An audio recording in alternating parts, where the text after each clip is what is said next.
Why, hello everyone, and welcome to the stream. This is Otaku Shobo. Today is Tuesday, February 22nd, 2022. It's 2/22/22, or 2022 2/22, or 22/2/2022. Lots of twos on a Tuesday. Lots of twos on a Tuesday. So, I've started drinking coffee again. For the past 5-ish months, I have not had any coffee. Was resetting my system because I was at a point where I had a coffee pot next to me and I was drinking an entire 12-cup coffee pot. That defines a cup as 5 ounces, but whatever, rather than 8. So, weak coffee, though, not even remotely coming close to recommended volumes of grounds for that full 12-cup pot. Just like three spoonfuls of 2 tablespoon size, so 6 tablespoons-ish of grounds for a full 12-cup pot with regular Folgers at the time. But it was too much. I reset my system, and now I am drinking coffee again. I bought a package of Starbucks Spring Blend limited edition. I like it. It's good. It's no pumpkin spice, but it's pretty good. I think it has cocoa in it. It says it tastes like cocoa, so I'm imagining there's something there, and it sure I taste it in there. They also say that there's a taste of dried fruit in it. I don't taste the fruit. I taste the cocoa on it, and I like it. It claims to also be a medium roast. It is dark for a medium roast, which I like. I like the darkest of dark roasts, and I like it black. I like it black. I'm also using my J cup for my coffee now. My J for Joshua. So yes, I'm using this cup. It's much smaller than the much larger Darth Vader mug that I have. But it's better because now I know and can better control how much coffee I'm drinking. I'm using the Keurig that we have and having one of these in the morning. And that's it, and that's where I want to stay, is just one of these in the morning, which our Keurig has 5 settings for volume for a single mug, and it's definitely the highest amount per cycle that I use, but still, considering when I used the Keurig doing this 3 times a day before moving to the coffee pot, and that being a lot more concentrated with the Vader cup, which filled like 2.5 times. Yeah, it's a big difference. I absolutely have more energy thanks to the coffee and all the other effects of coffee going on again. But for the moment, it has solved the issue of like crashing out in the middle of the afternoon for me. That's always been a problem. That will eventually be a problem again, despite drinking the coffee as the body gets used to that caffeine intake again. I just get really tired at like 2-3 o'clock every day, regardless of whether I drink coffee in the morning or not, regardless of how much coffee I've drinking. It's just natural body tendency. It wants to rest in early afternoon hours, and overcoming that is rather difficult, as it turns out. So there's that. I have done that thing. I have begun drinking the coffee again.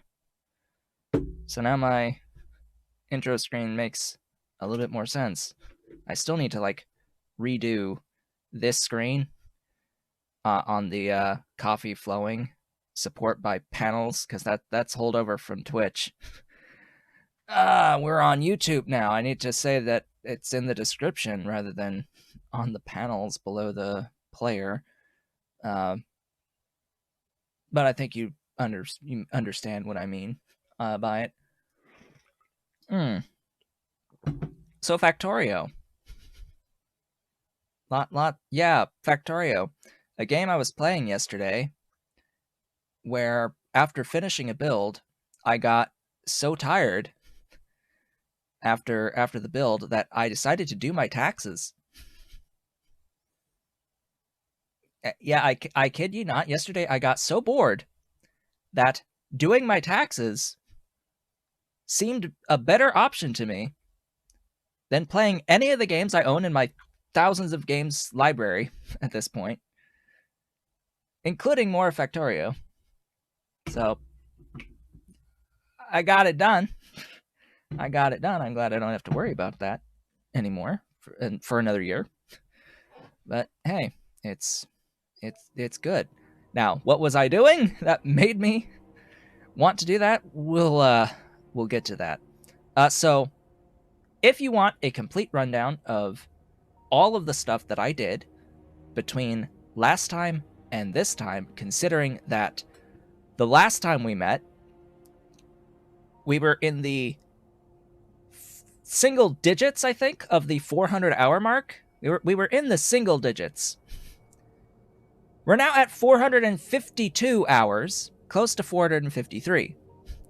So, since last Thursday to today, not even kidding, almost 50 hours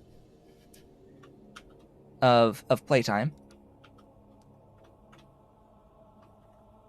Almost 50 hours of playtime. I'm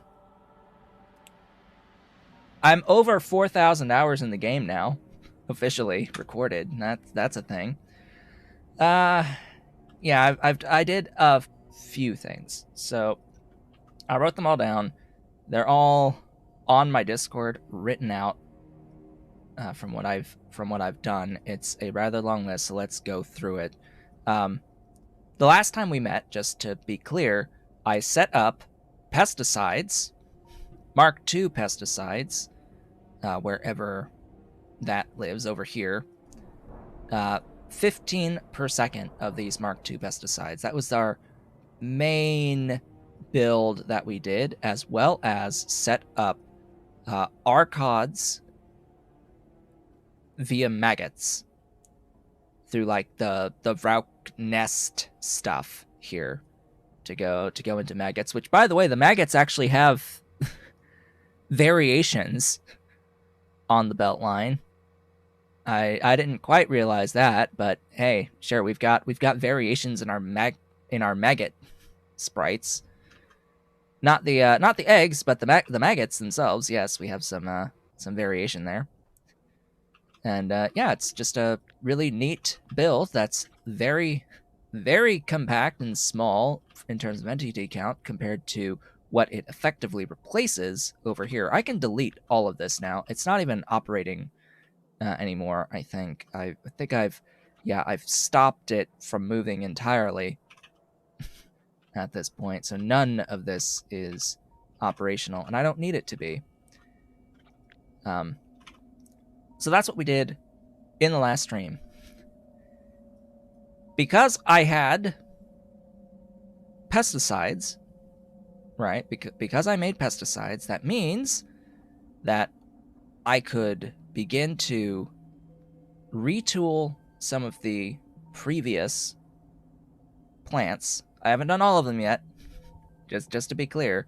But also any plants that I have yet to make, which I have previously said that I would make plants and animals off screen going forward because of how long it takes, A, to make the builds, and B, how long it takes to just wait around for the positive feedback loops to get you enough modules to actually get the build moving.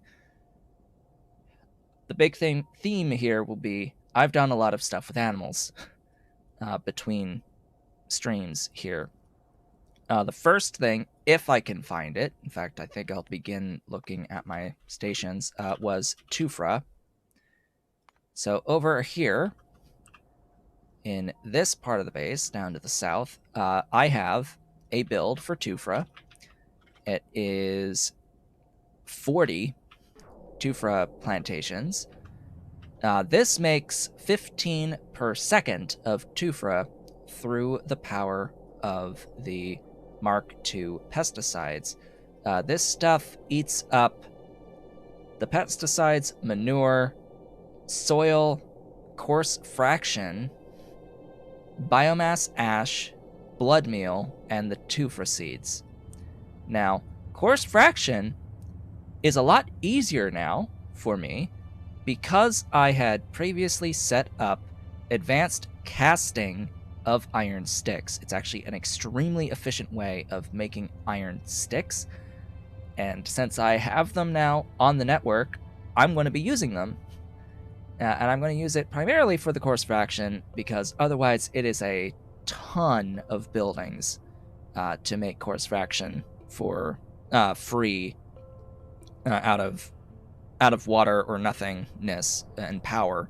It's just tons and tons of buildings to maintain the proper throughputs, and there's usually a bunch of side products that you have to void anyway. It's just a mess. So because I already have it, and because I know that I have a lot of iron production, molten iron production, soon to be even more molten iron production, yeah, I just went with this in many places, not just this one that needs coarse fraction. Now, fortunately, biomass and ash generally go together, actually, among all of these recipes for plants that use pesticide Mark II.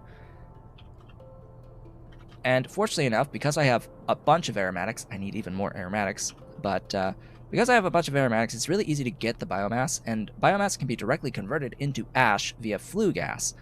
So it's quite convenient, these two things, whenever they get used, because it's a really simple process here. Just bring in aromatics and you have 2 inputs solved for that.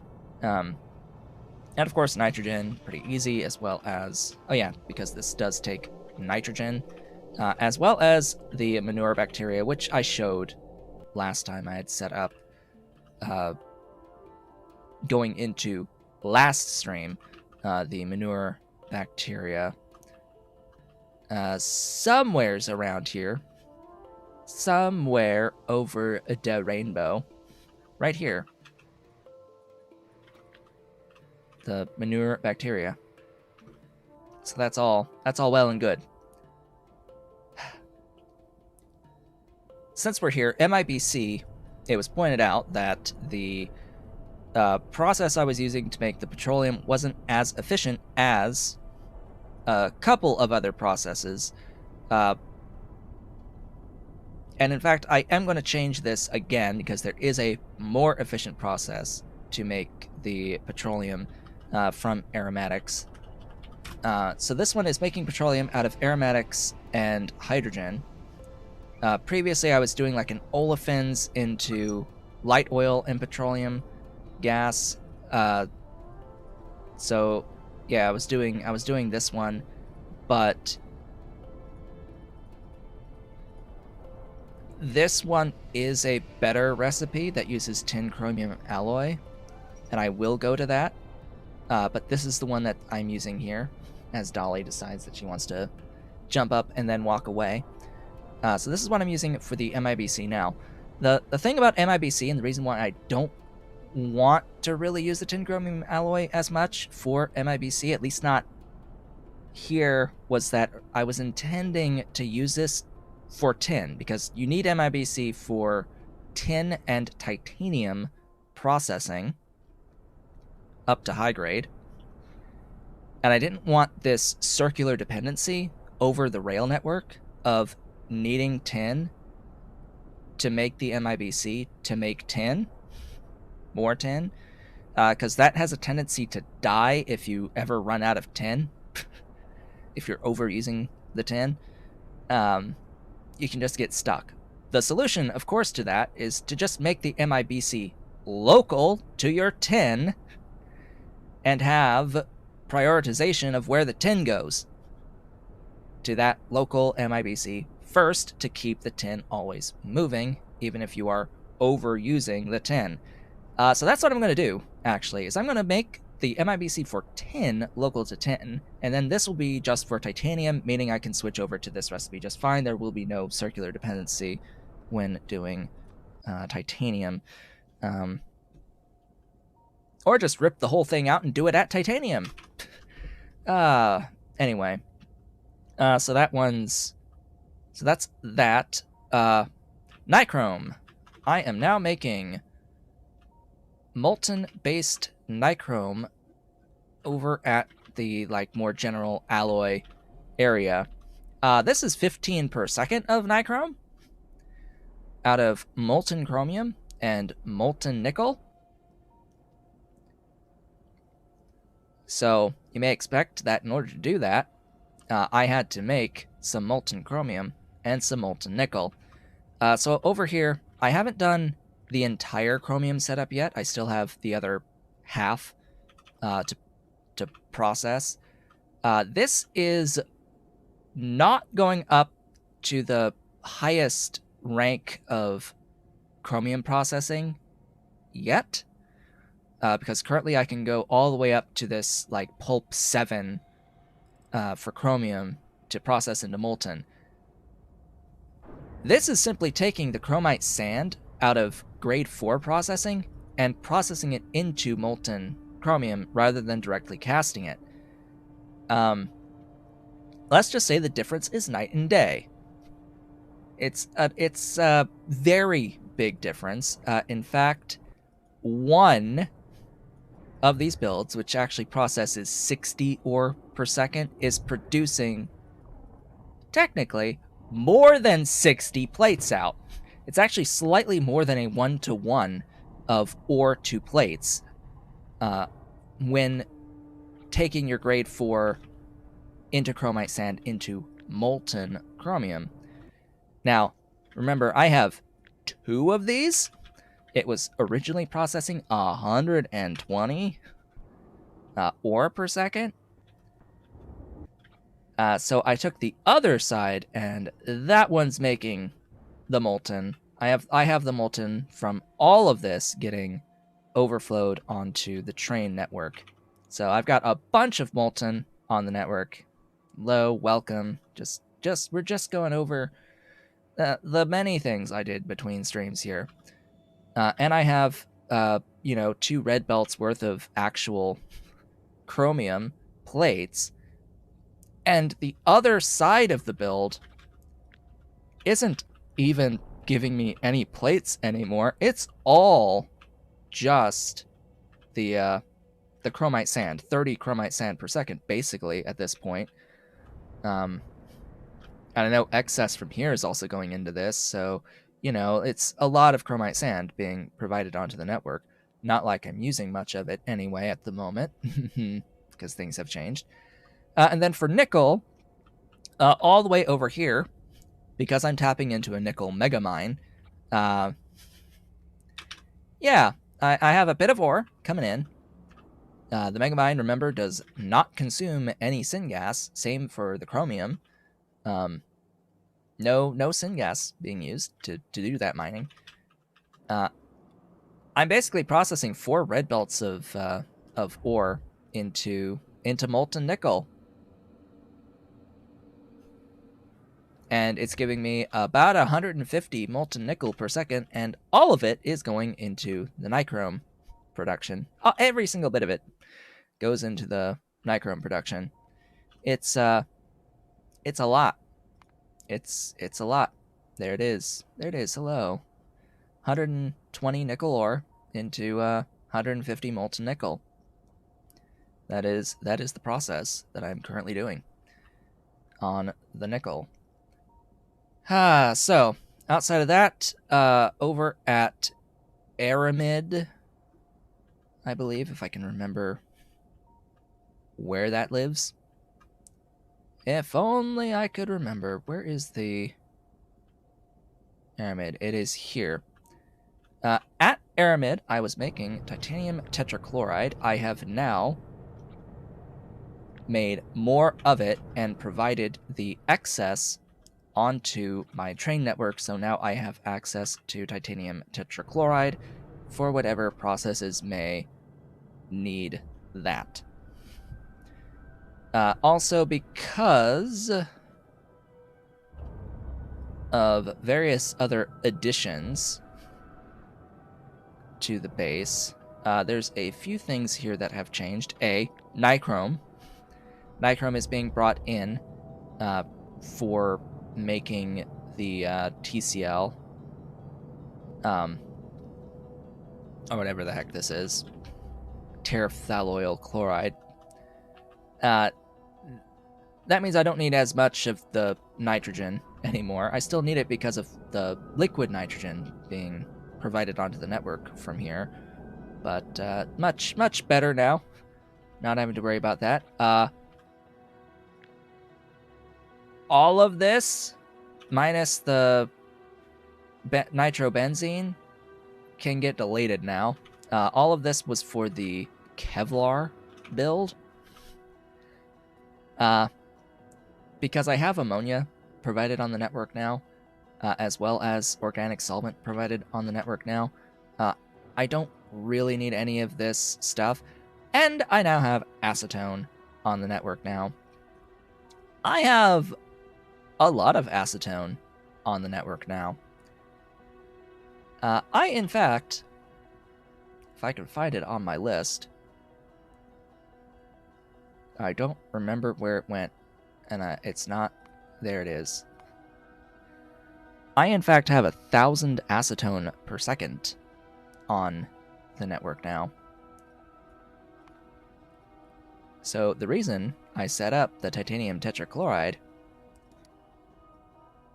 was so that I could set up acetone without needing to spend any chromite sand for it. And this is the process. We are, in fact, making Pyandon happy by using the light oil refinery.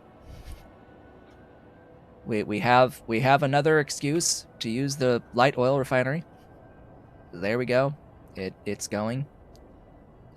Basically, this is just the phenol recipe, and I am providing the phenol onto the network, and I am voiding excess phenol, and I am voiding excess acetone, which unfortunately means I will always be spending this 4.8 titanium tetrachloride. That's unfortunate, but it does mean that I will always have access to my full throughput of the acetone and the phenol where I need them. And this is, of course, coming from a ton of bitumen, unfortunately, so that's gonna suck, but, you know, I'll just keep making more bitumen over time. I'd rather it spend the ton of bitumen than have to spend the tons and tons of chromite sand, honestly. So, there's that. I have not replaced this with a better organic solvent recipe yet, so there's still expense of chromite sand here for now. It's coming. A different way of going into organic solvent is coming. Other than this, it will be this recipe right here, but I have to get my Ulrich from cub raising first. I want to do this first before going into all of this, and I need to get more activated carbon, and I want to get my zinc scaled first to go into this, because this is going to be better overall, I think, and it saves me on the acetone. It saves a bit of acetone, because I don't want to convert all that acetone I went and made into the organic solvent ammonia. especially when I already have ammonia in abundance. Okay, next, I have some oleochemicals being made and on the network somewhere. I have methanol. Hey, there's the methanol, just a little bit of it, out of zinc and copper and syngas. I have syngas on the network now, made out of bitumen processing. Actually, again, if I can remember where I put it, let's go stations. So first off, oleo chems over here. I need to change this because right now it's out of Ulrich bone. I need to change this because I have something better to give me bones. But we'll get to that all down the line because this is basically in chronological order of how I worked on things. So yeah, there's oil cans. It's about 100. I need more. I need lots more. Yeah, rather than going to bones, I can go directly into lard now. Or I can keep on the bones and make the lard. It's I think I still get more lard for the solution I have for lard, and it's a bit easier to work with. So I'll just go into that for the oleochems as we go. But yeah, syngas here via bitumen.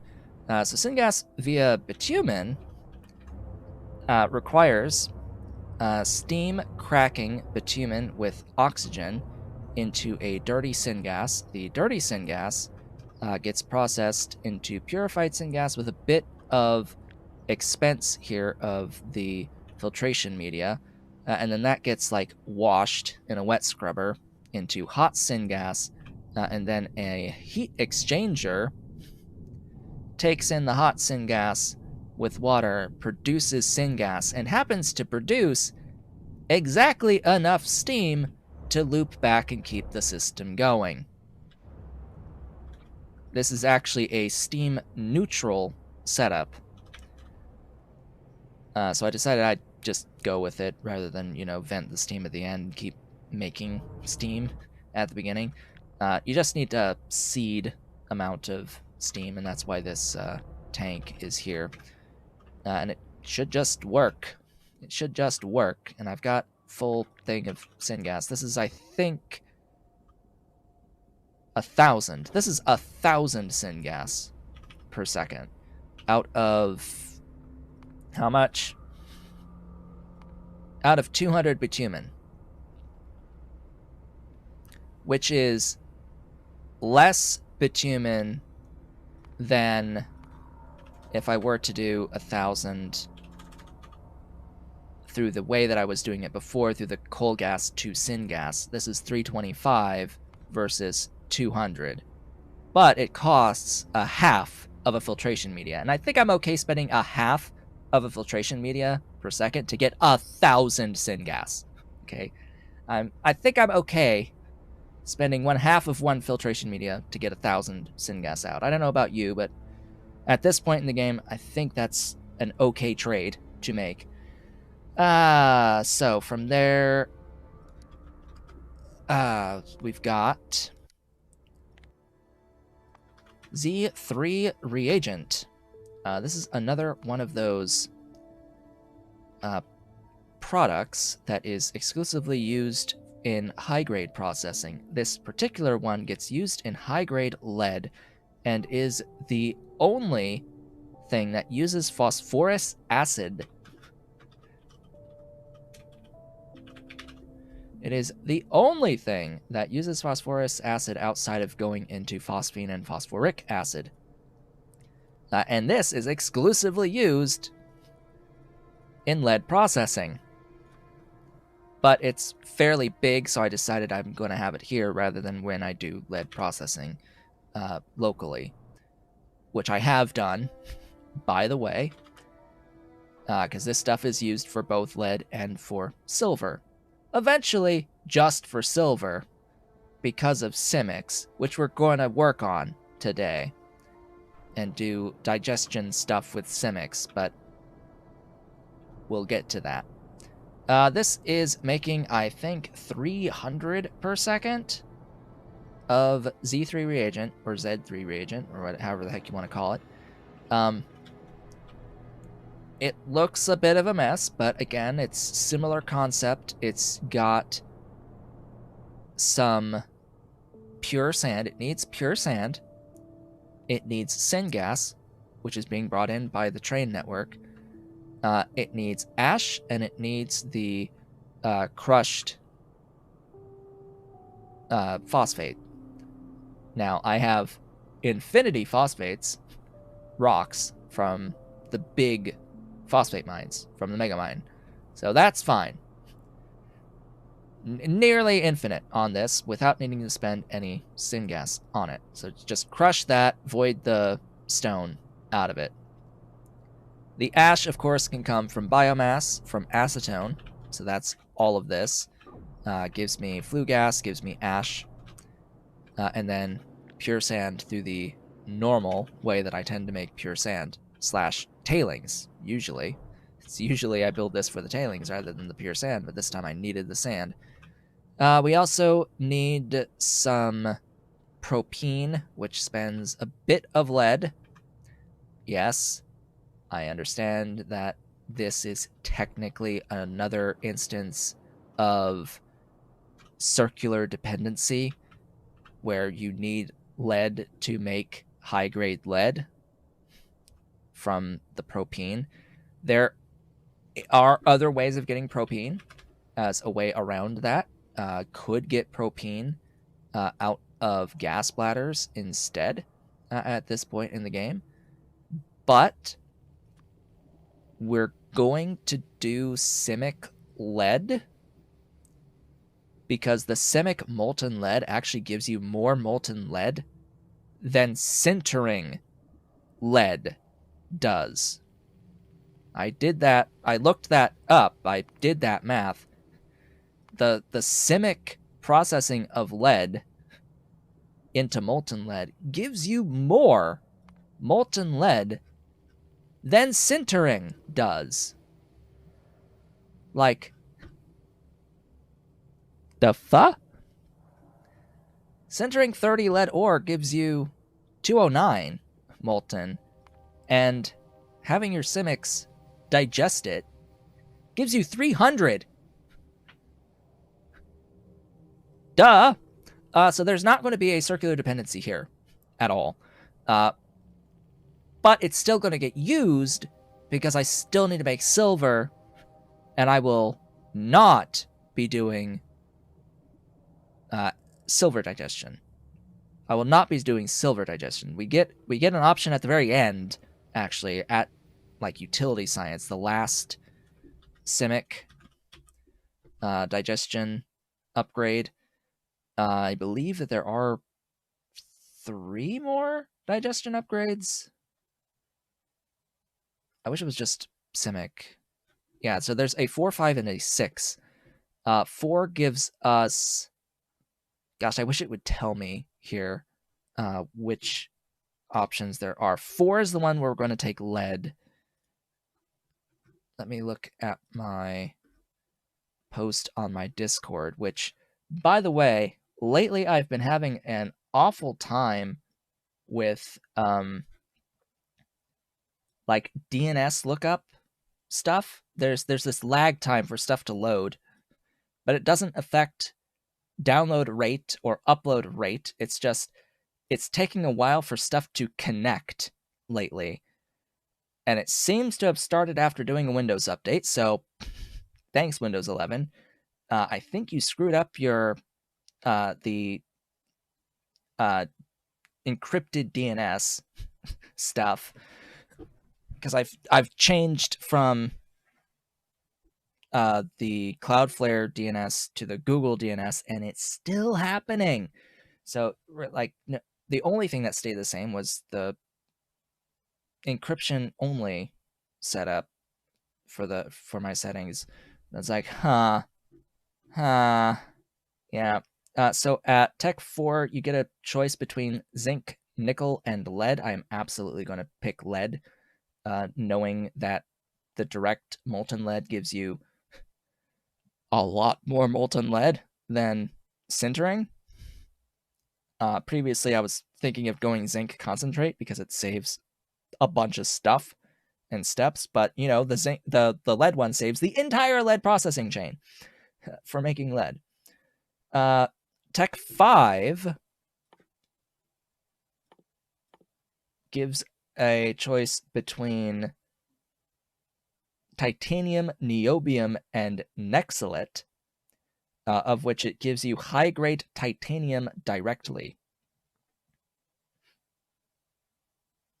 It can give you a niobium complex, and it can give you molten nexylate, although I did check, and it gives you less molten nexylate, unfortunately, than sintering nexylate. Sintering nexylate is actually extremely good. Yeah, sintering nexylate gives you 1,067 molten nexylate out. Just one of those. Just one of those things. Because it's not intended for you to actually process a ton of the ore, generally speaking, despite the mines existing. It gives you a lot when you go up through the chain, through sintering. It costs like a ton of diesel and a ton of sodium sulfate and all that stuff. But yeah, I've looked and I've like checked the math here, and it's just like whoa.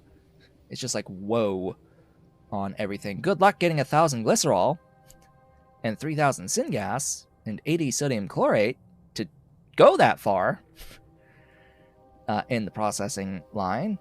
Like, good luck getting all of these products, but yeah, when given a choice between getting the nexylate as molten directly versus getting high-grade titanium, because if I were to Simik the molten for 30 nexylate, it would give me 230.8 versus 1,067.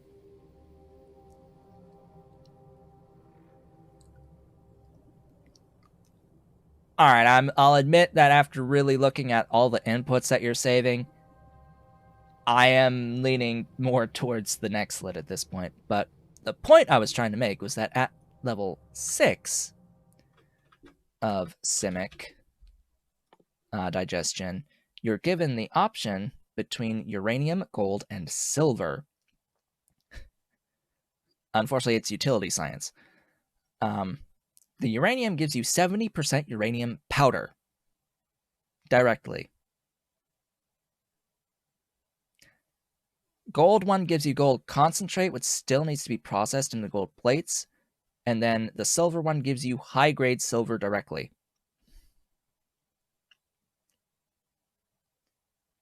The problem is that by utility science, you're already doing the high-grade silver process.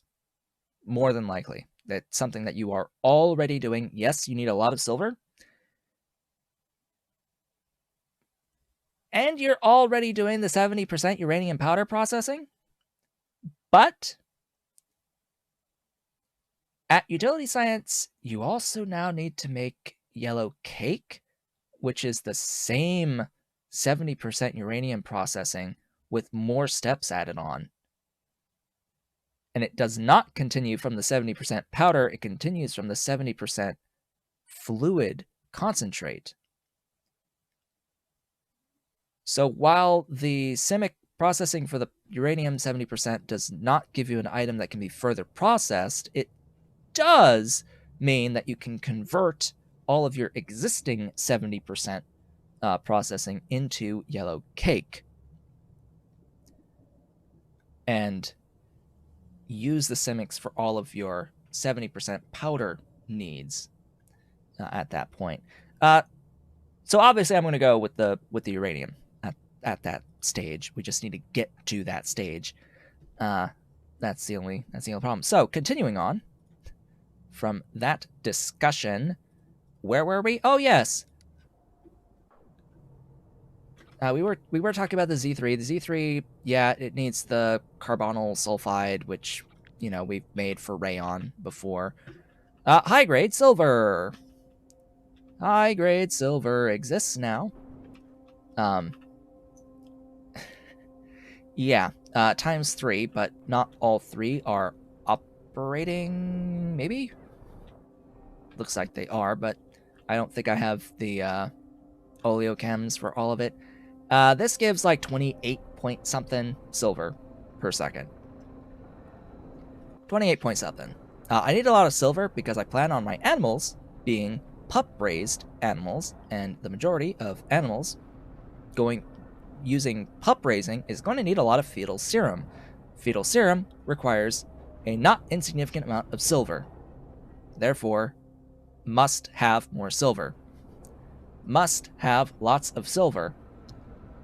So with the high-grade silver process, it's just bleh.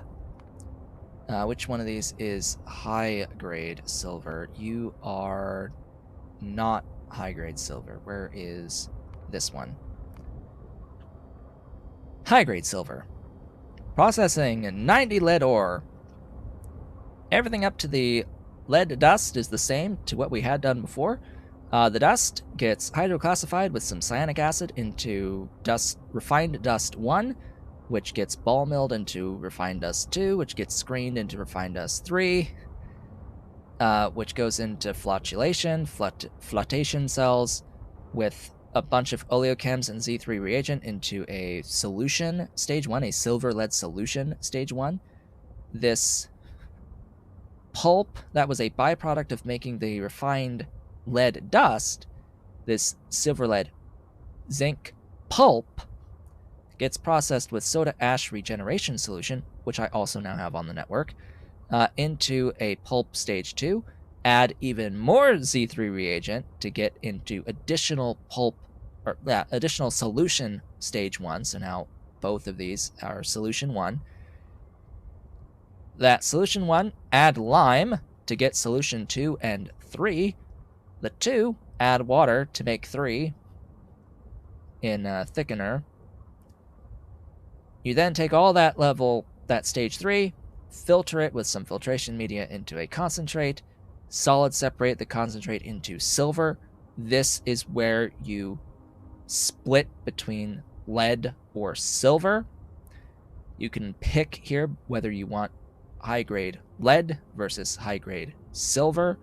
I don't need the lead at the moment, so I am only doing the silver. And for silver, molten, just basic oxygen furnace, the high grade into molten, and then the casting of the molten there, as we've seen many times before. From here, fetal serum needs a lot of guts. Therefore, muckmo.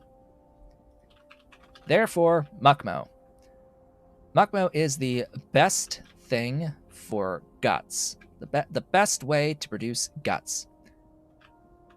And to do the muckmo, I built this. This glorious behemoth of 77 muckmo pastures. This is, in fact, producing 15 muckmo per second. I also have the muckmo food down here, eating up the tufa, some seaweed, moss, sap, and tin. I have scaled the seaweed, the moss, and the sap, and I'm making 15 tufa per second. Sap is all Mark II, making me a red belt of the sap. Seaweed I'm working on. I have Mark II modules for seaweed being made in the mall. I have plenty now. It uses some molybdenum trioxide and fertilizer to upgrade these, which is fine, I guess, making it in my mall. Moss,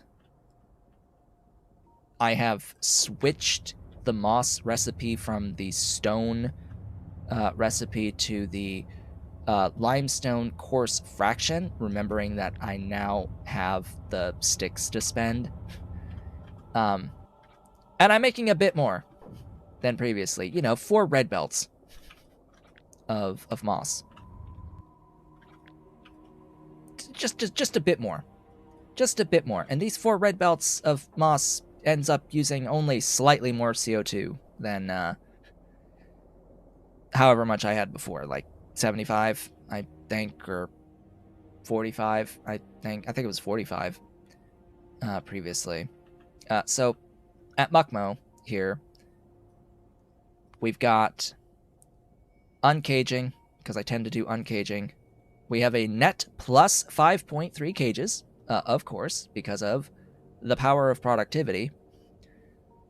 We are making the fetal serum for this process locally, which means that I am in fact actually making 16.3 caged Muckmo rather than 15 to cycle back into the guts required for this. I need 1.3 Muckmo for the guts for the 55.1 fetal serum to raise the 11.1 calves for the 16.3 caged Muckmo for the net 15 out.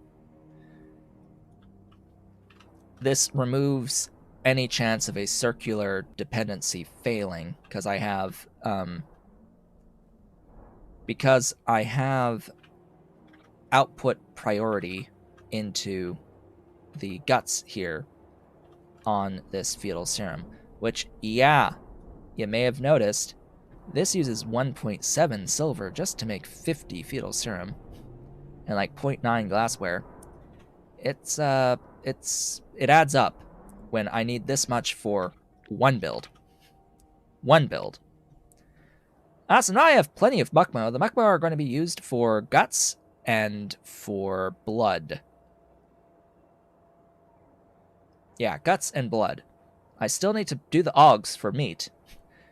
But I'm thinking these are going to be primarily the guts and blood.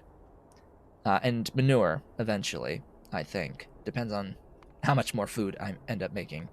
Because this is using 7.4, and I'm only making, 8 on that. I will need to scale that.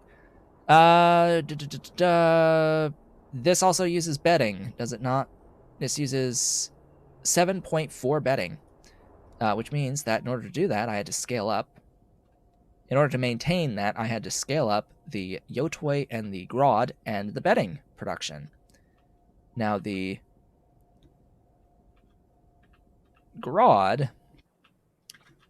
and the Yotoi, I have switched to the Mark II pesticide recipes, the first Mark II pesticide recipe, which, by the way, I'm going to stick to the Mark II pesticide recipe that I'm currently using for the rest of the game. Pretty much, I think.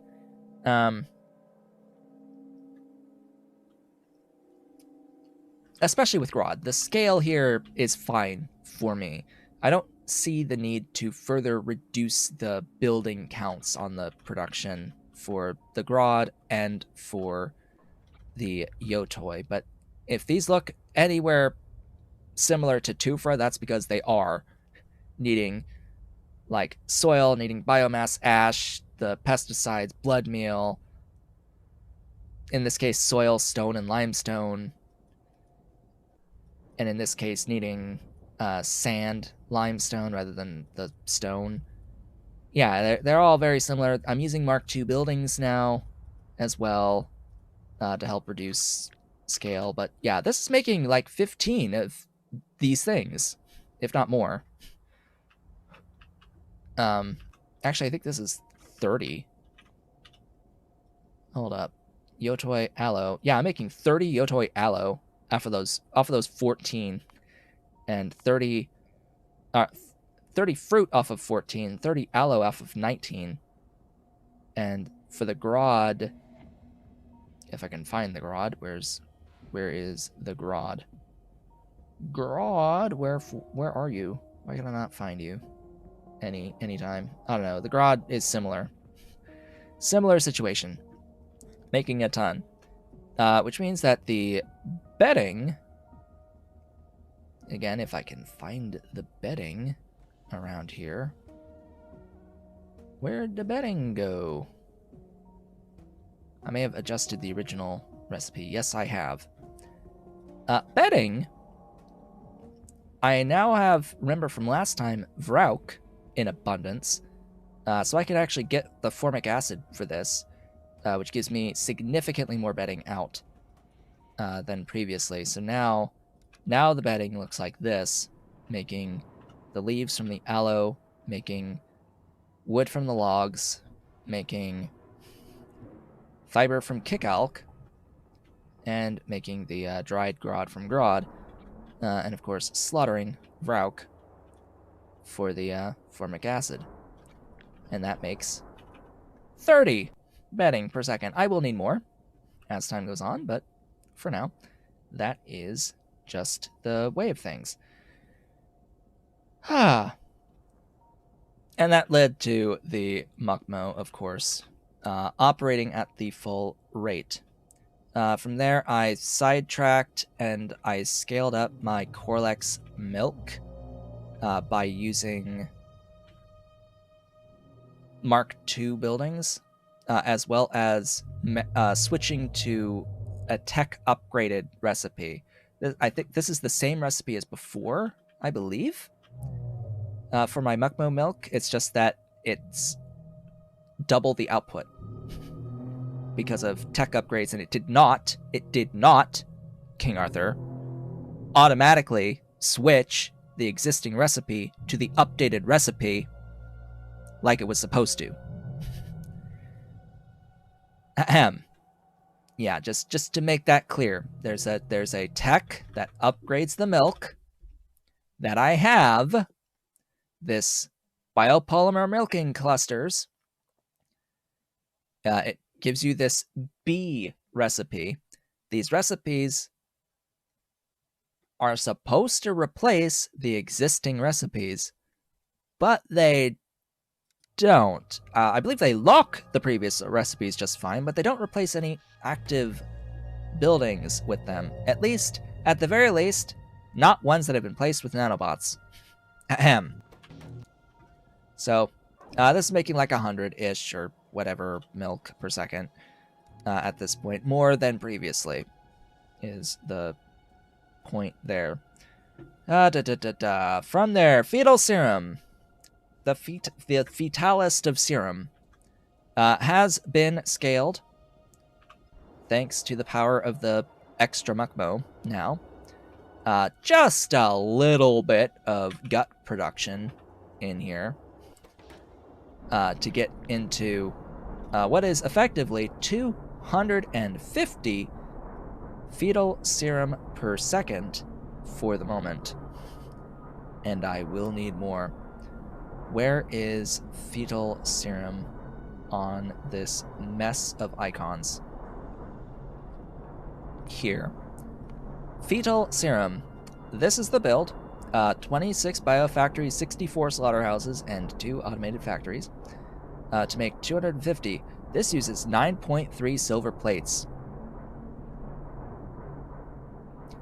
Which, you know what, is darn near the entire output of a full red belt of lead ore into silver through high-grade silver processing. It's near the entire output of a line.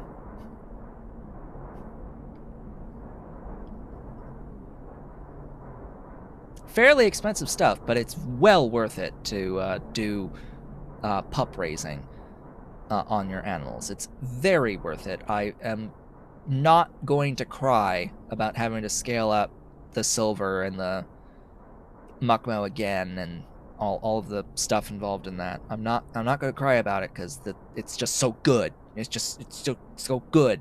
It's good. Let's see. Next up chronologically was the sap, and then guar, of all things. I can never remember where the guar is. It's here. Scaled it up just a bit. It's giving me the actual full red belt now of throughput on the guar. Starch on the network, you may have noticed somewhere down here I had starch. Yeah, right over here. Starch, hello. From Guar. It is being provided onto the network now, meaning I have basically no excuse to not do the AUGs anymore, considering I'm spending this starch on Fagnot food. But the next thing I had set up was Relesia. Did I really? Did I really pesticide Relesia? Where I completely forgot. And this is why I make notes. I absolutely did pesticide Relesia. So right in here, a full line of pesticides, Mark II. Now, fortunately with Relesia, I was already doing like the max recipe I could, which was directly equivalent to the pesticide recipe, with one minor exception. And that was that hydrogen was replaced with syngas, which was a very easy switch from hydrogen to syngas. All of the other inputs stay the same, it just adds pesticides to it. So now I have the full amount, the red belt. Let's say red belt. I believe it's actually supposed to be, because I didn't change the building count on here, 45 per second. But I just didn't run the another belt up for it. Yeah, it's 45 net now from my 40 plantations. It's, you know, belt limited at the moment. I have to bring the other belt up. Yeah, just, you know, more glorious Relesia. And that was needed for Fagnot food, which I need to remember where I even built. It's here. Hello, Fagnot food. The Fagnot food needs Bodos and tin, starch and Faugi, Relesia seeds and tufa seeds, ash, and fiber, and guar, and plastic, and steam. So, you know, just 10 solid inputs to make the basic Fagnot food. 10 solid inputs, just, you know, a bit of a train station. Just a few things. Just a few things to make this food. And of course, the reason for making the food in the first place was to, in fact, set up the Fagnots. I set them up here. This is, I believe, also 15 per second on the Fagnots, if I can find them. There they are.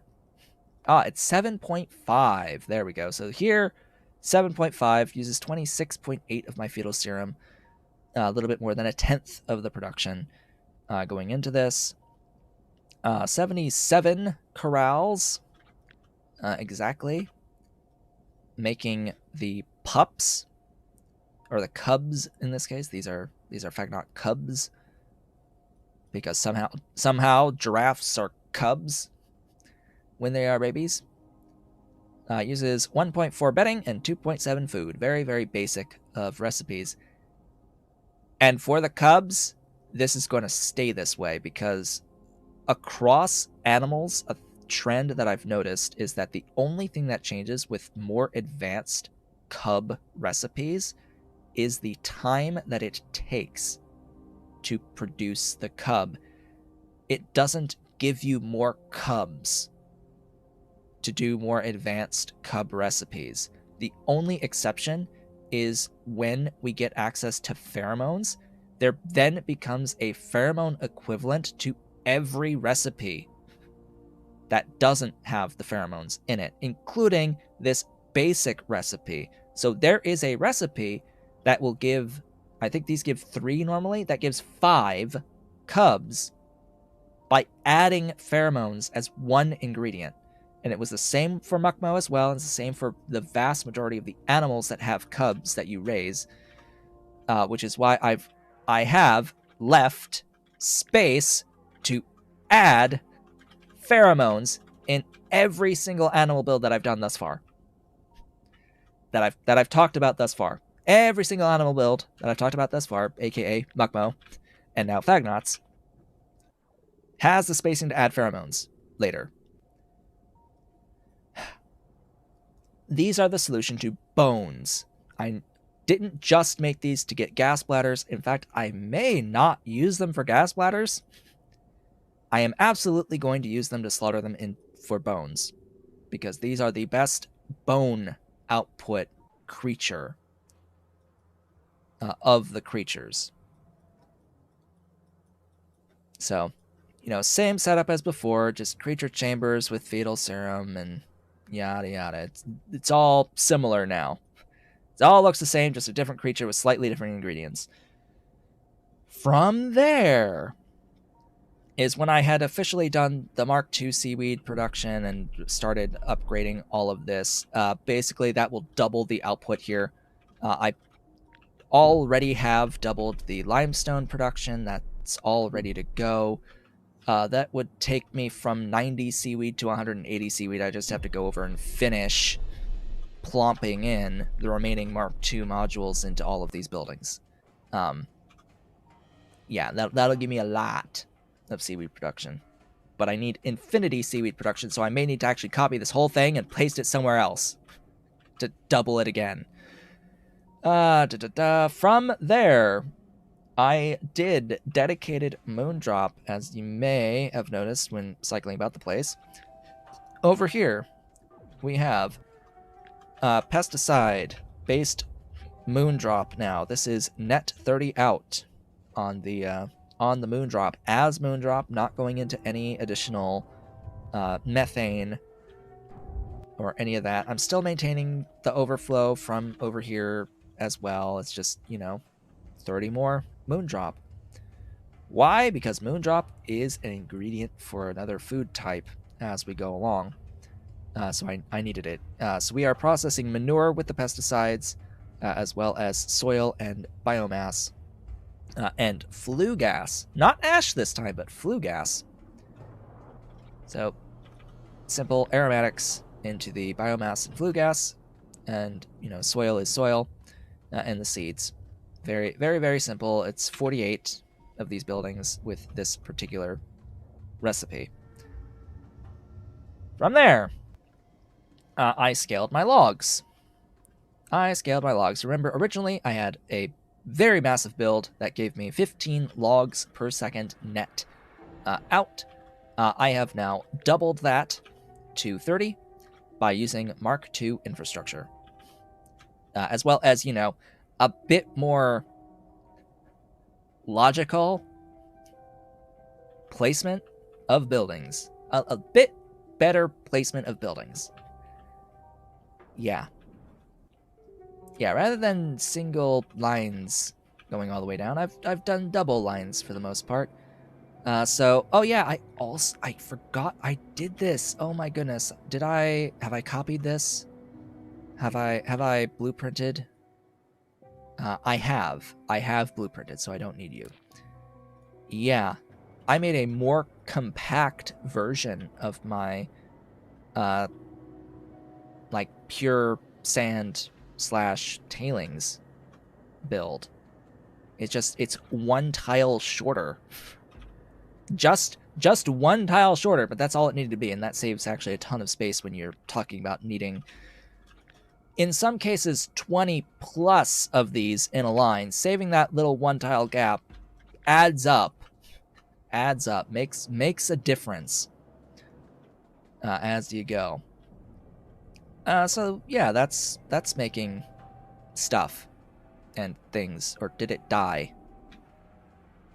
Why do you look dead? Why are you dead? How are you dead? Oh right, because I forgot to do something very important. Do you see the thing that I missed on this build? I see the thing that I missed on this build. It's clear as day now. I must have been very tired when I did this. You need to avoid the pure sand, buddy. You need to output and void the pure sand.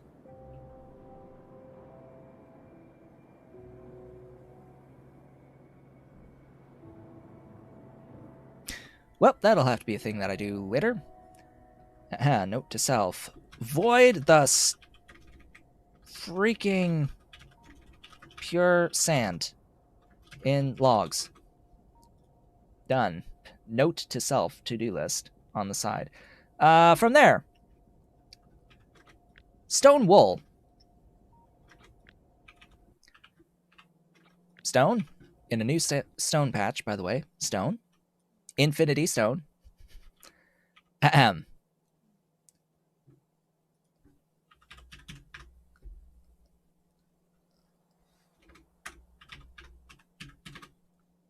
$81.6 times 6. 489.6 stone per second. Just so as we're clear here, this is 489.6 stone per second. Because you do get the full 68 per second, and there's 20% productivity. Times 6. Stone wool uses a bunch of coke, fine. Uses a bunch of steam, fine. Made out of stone, fine. I am not going to do the creosote gravel recipe. That is way too expensive for me, for my tastes, when tar is not free anymore. This is making a 15 per second of stone wool. I will need more stone wool when working on Zippier. This is not for Zippier. You may think that this is for Zippier. This is not for Zippier. This, we'll get to it. I also made phytoplankton. I don't remember where I made the phytoplankton. I believe it was down here. Yes, phytoplankton.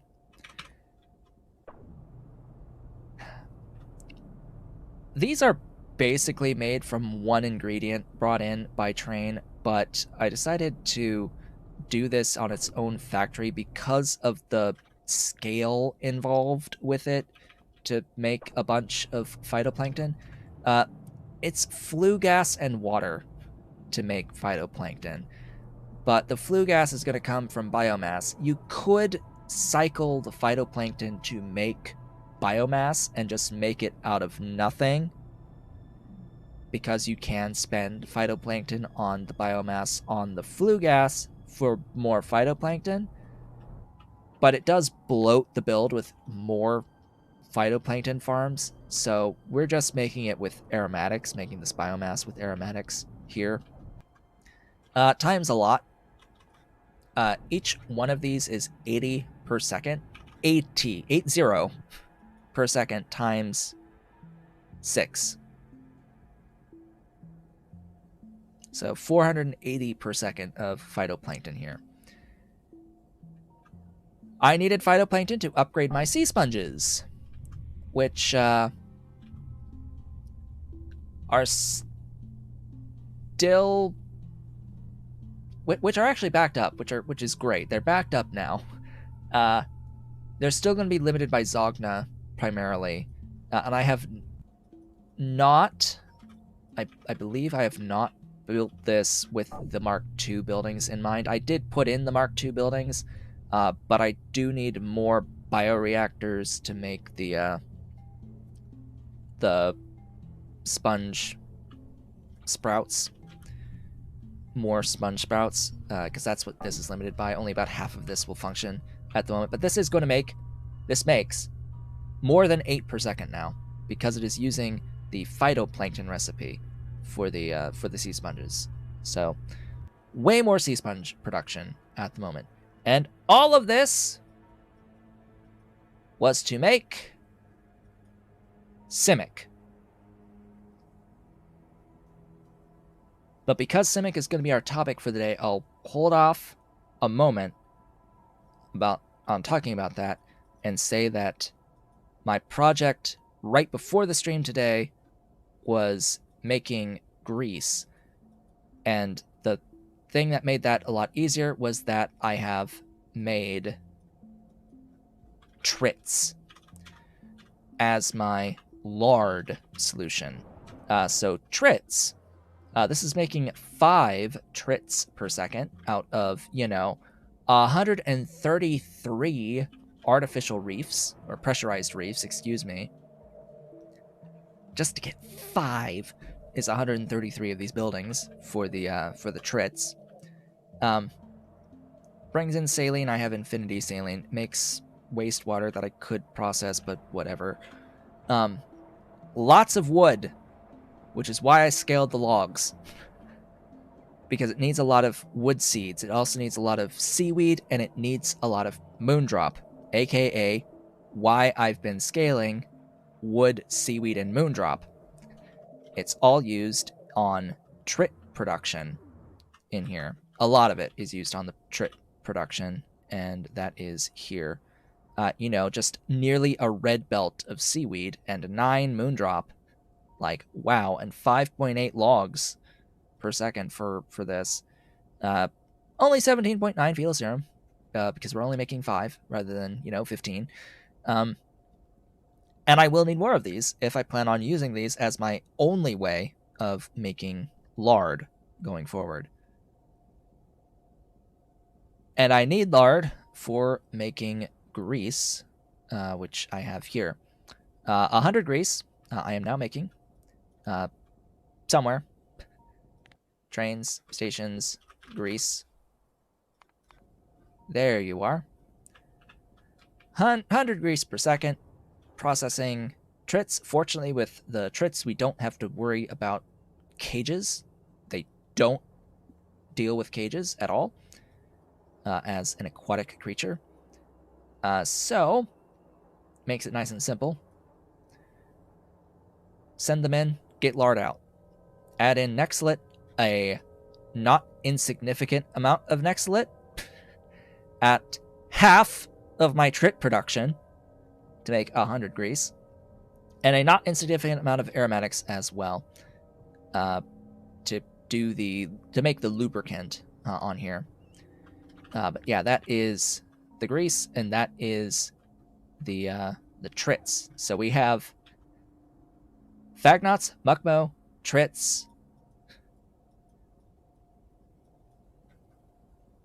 tufa, and now Simik. So 5 alien life things done between last time and this time. Cemex. First off, this is Mark 1 pastures. Or dens, I should say. Cemex look amazing. I've never done Cemex before. I did this because, remember, I'm making the modules off screen. I am making the modules off screen for all of these things. The modules will be done off screen because it just takes forever. Cemex, this build, when I completed this build, I was so burnt out that I did my taxes.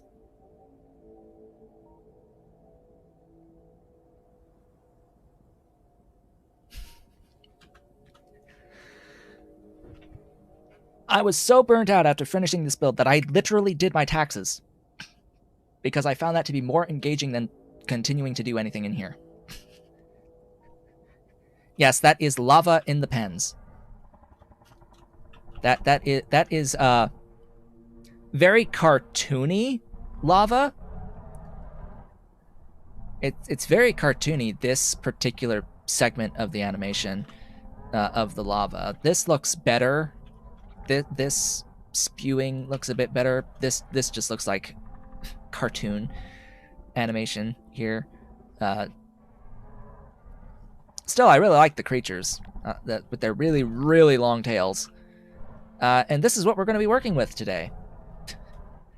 Almost halfway through the stream and not even done anything, just talking about random stuff I did between streams.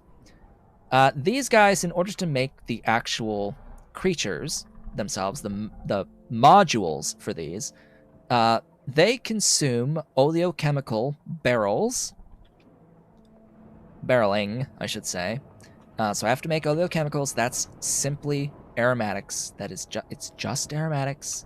It's a not insignificant amount of aromatics, but it is just aromatics into oleochemicals That's fine. Aromatics are free. Power. They're free. Little bit of coke from voiding of pure sand. Otherwise free. Tailings to coal water slurry to... Is it coal water slurry? Blah. Slurry. Into benzene aromatics. So, tailings, coal water slurry, benzene aromatics. Needed Yotoi aloe for the leaves, and sponges and stone wool. Sponges and stone wool. That's why I scaled those, as well as, you know, the Yotoi aloe leaves. Do you know how much this makes to do the cub raising on Cemex for the modules with the Mark 1 Simik dens? How much do you think this makes? I'll tell you. This makes 5 per second. 5. 190 Mark 1 Simik dens. Yes, that would be cut in half if using Mark 2 dens. Here's the thing about that, though. In order to make the dens, I had to do 2 things. A little bit more than 2 things, actually. I had to set up silver zinc alloy from actual silver and zinc in order to make the Mark 1 pen. A brand new alloy just to make it that I needed to make to have the dens, to have the modules, to be able to do anything today with what I wanted to do. So, there's that. And the Mark II, why, it also needed tin rare earth alloy. Tin rare earth. So, rare earth oxides, sand castings, and tin to make these, plus heavy oil as well. So, heavy oil, and just, you know, I didn't feel like going the whole way to efficiently make the heavy oil out of the bitumen. That's making the rare earth stuff. And niobium titanium alloy for the Mark II. So, it's been rather slow going making the Mark II buildings. I have 119 of them at the moment, and I needed buildings for today's builds. So it's something that will not happen on the Simik build itself, because I don't think I'm going to use the Cemex as anything other than modules.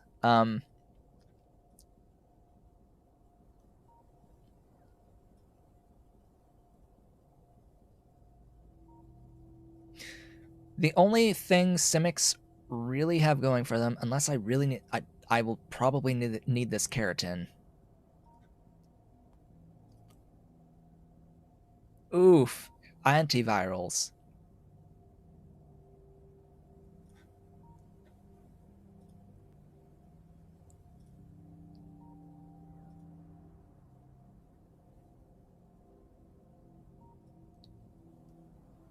I won't need antivirals.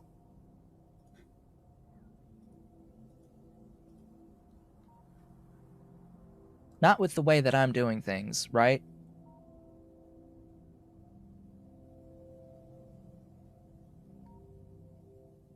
If I'm doing pup raising, cub raising, the pup recipes don't use antivirals.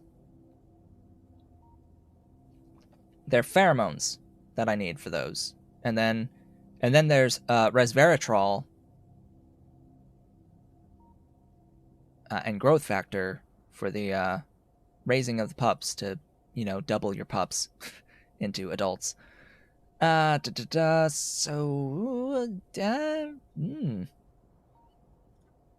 these things.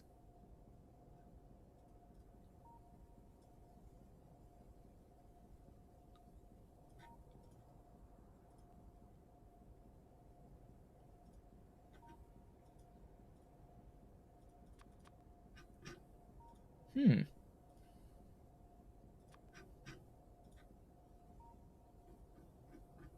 I may not need. I may not need it. I may not need it at all. Unless I do bioscaffolds. But I'm not gonna need those, I don't think. Yeah, I will not be doing that. So, Cemex, they have the keratin and they have blood. What is the Simic blood used for? It's used for making oleochemicals, kimberlite pulp, the non-conductive phasogen, and primers, upgraded primers.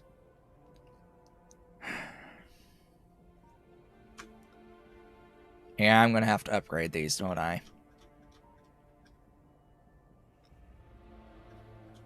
Yeah, I'm gonna have to upgrade these. Dang. So one Simic makes 80. It will eventually upgrade into 120. But at 80, when it comes to the oleochemicals, at the very least, not that worth it. Considering I'm making 5 equivalent right now, and we're talking about needing oleochemicals on the order of 500 plus. Yeah, that's already more than what I'm making. So, at least on the basic 80 out, that's not going to happen. On the upgraded version, it's painful, but still, yeah. It,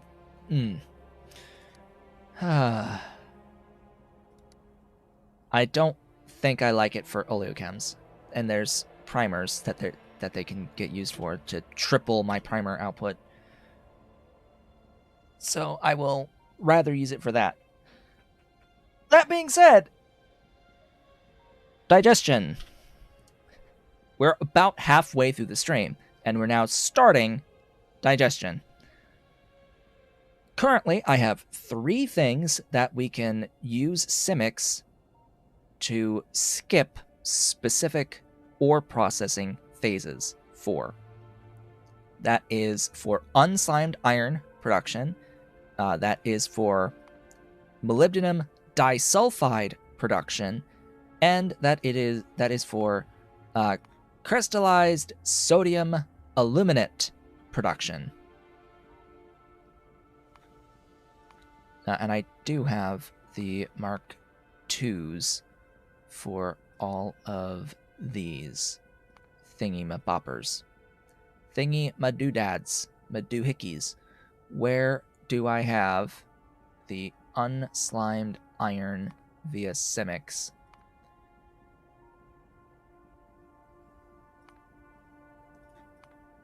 I don't remember. It might be iron plate. Yes, it is here. So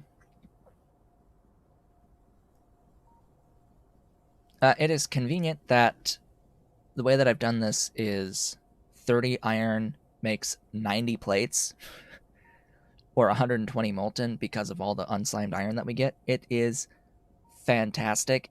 And at this phase of the game, I could continue to process the unslimed iron up to high grade iron.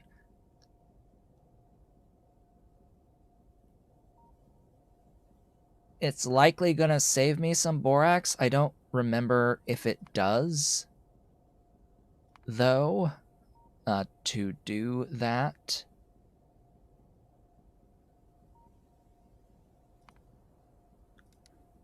Whoops, that's going in the wrong direction. I need you to be the ingredient for making that, and that, and that, and that, and that, and that, and that. And then into that.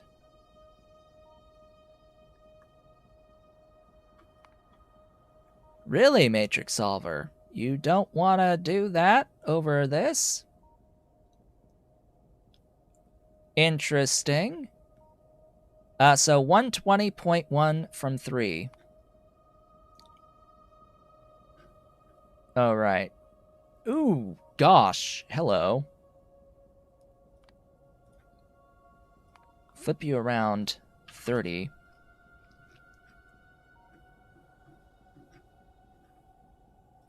Plates. What? Oh boy. Oh boy.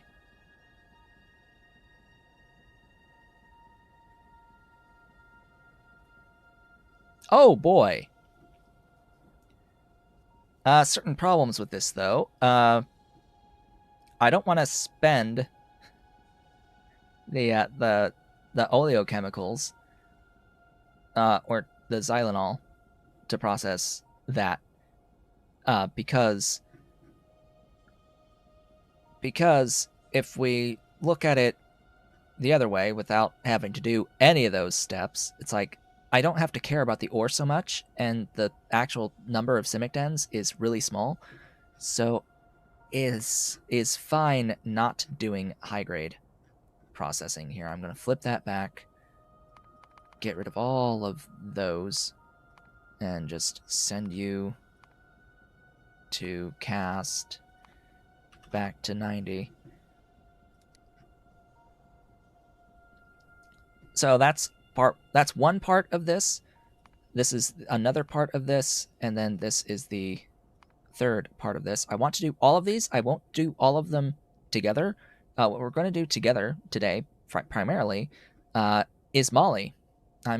I want to do the Moly processing today, and in fact, I'm tempted to do 30, though that is a lot of dens. Just to do 15. Yeah, we'll stick with this. For reference, making 5 molybdenum trioxide is the equivalent of making 2 plates per second. 2 molybdenum plates per second, which is my entire current production of molybdenum. So all of this, this entire factory makes up to 2 molybdenum plates per second. And it uses a rather large amount, a pretty large quantity of nitrogen to do so. And, half of, or an amount of the filtration media to do its processing. So filtration media is an outside ingredient, as well as a lot of space and power for the nitrogen to keep it going. At the moment, I am overflowing some molybdenum trioxide and molybdenum disulfide. I will need both of these for other things, which is what makes it quite convenient, because I need the trioxide to get into, super alloy, and apparently the more efficient way of getting into super steel. And I will need the disulfide. Oh, looks like we're halfway. For condo cores. I will need them for condo cores as we work on getting into intelligent units, but that's not going to be for a while yet. Okay. Now that we are halfway through the stream today, let's do something. Let's actually do something and build something. I'm going to need to request my Mark II Simik dens. A stack of stacks of total quantity 50. Also, give me my fluid separators and olefin plant. And I think that's all I need to request. And I will need to grab Cemex from my Simik build. Now, 45 dens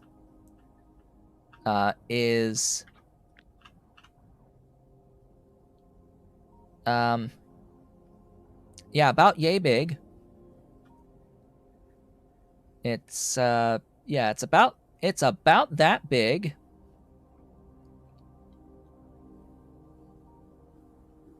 So I will need a bit of space for this. Granted, I don't need this same spacing because again, I have planned out for growth factor eventually on here. Because eventually I will have growth factor and I will be doubling all of this with Mark II and 3 and 4 as we go along. You've sent me the things. Yes, you have. Let's go grab some Simik.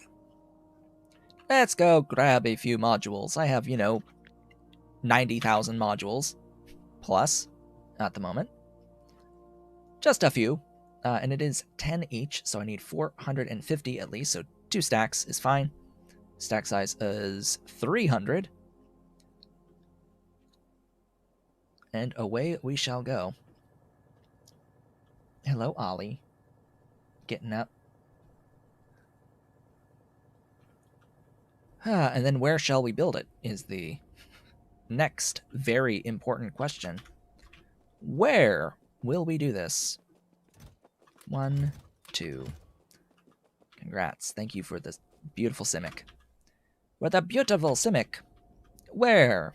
Where will we build?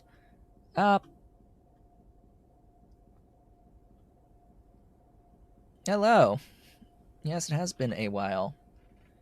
I have a kitty next to me, but he's comfy, and I don't want to pick him up. He's heavy. He's too heavy. Ollie is like... he stepped on the scale a couple weeks ago, and it came up as 12.6 pounds. I was like, oh, that's a lot. That's a lot for a kitty. Vet was already complaining about him being overweight. Yeah. Not good, kitty. Although I question the accuracy of the measurement. I wanted this to be diamonds. Where shall I build this? You know what? We're doing it here. We're doing it here. We're setting up shop right there. Delete that kimberlite. I have multiple options for where I can build the diamond setup. Speaking of diamonds, I have a plan, but I don't know how much I'm going to execute of said plan. Diamonds are a pain. Did I get hit by a train yet?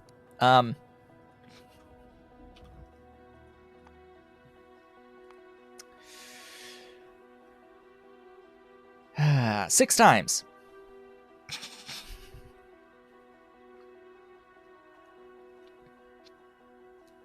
Yeah, I'm up to 6 deaths by train.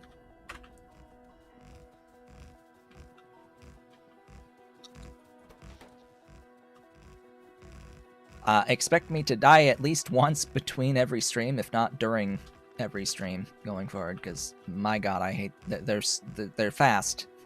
The trains are fast, much faster now with these high-tech locomotives. They go super fast, and I go splat very quickly.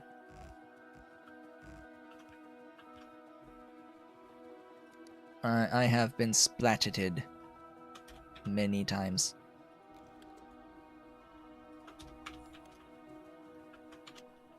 Okay, what are the actual inputs here for this trioxide? I don't plan on going into the actual plates here. In fact, I expect that I will, in actuality, be doing this build multiple times. in order to produce a lot more trioxide and to produce the plates separately on their own dedicated build. And the disulfide, of course, as its own dedicated build going forward. Fortunately, this does not actually consume Cemex. They are merely a catalyst that will skip a lot of processing steps. The only expenses here are the biosamples and the aromatics for the olefins, which, right, I should have brought steel. I always forget to bring steel with me to make the barrels. Every single time, without fail, I will forget the steel for the barrels. But anyway, so down at over here, I should have one of these that's Mark II, a few of these that are Mark II, but you know, at least one. I'm going to copy it. Am I? Or am I going to make it better? I'm going to make it better.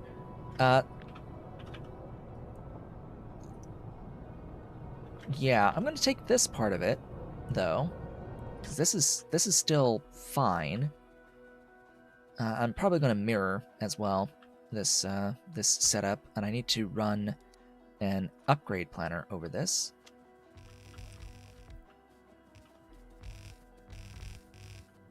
Oh, I don't need that. That little thing I don't actually need. Satellite dish? Yeah. I have megadars now. I don't need to worry about puny little satellite dishes when I've got megadars. And the megadars are, you know, revealing a lot more of the map around me. It's quite nice. Okay, I have this that I can flip around. And I can go from here. I need apparently 6. Okay, that's 6, but for the purposes of this build, I will need 1 speed module in 1 soil extractor on each of these.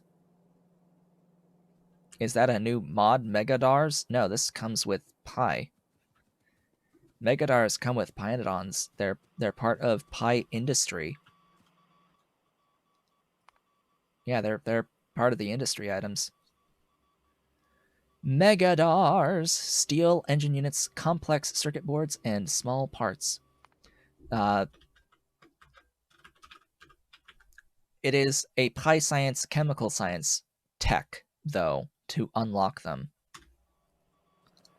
And they consume 4 times the power of a normal satellite dish, but their coverage is massive. And they also sector scan faster.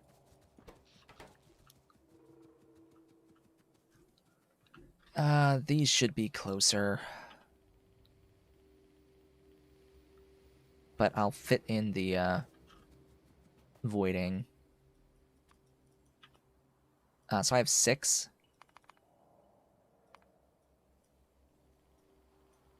For on this build.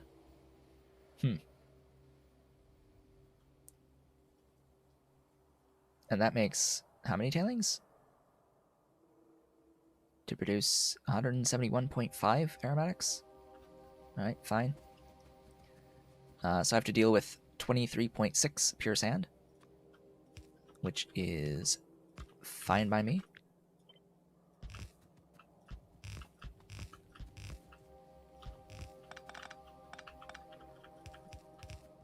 I may want to eventually adjust this to be more standardized 200 per second, but whatever.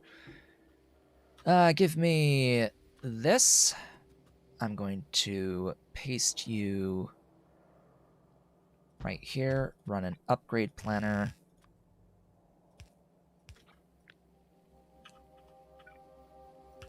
put down more power poles.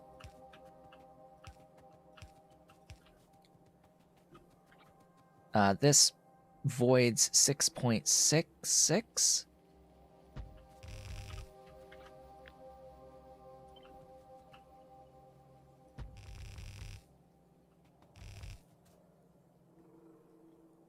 That should be enough. I believe it is 3.3 repeating per thingy, so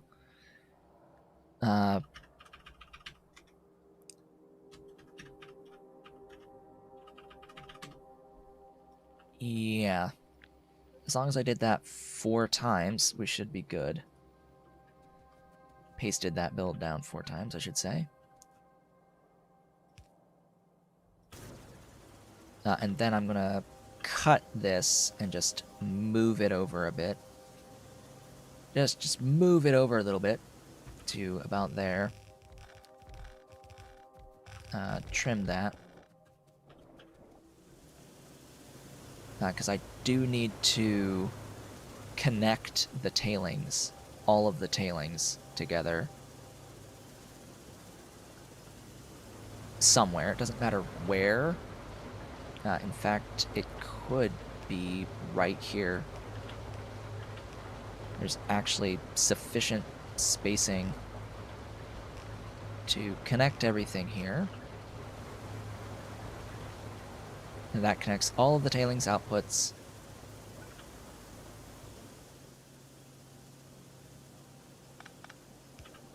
Allowing me to do exactly that there. Connect that in.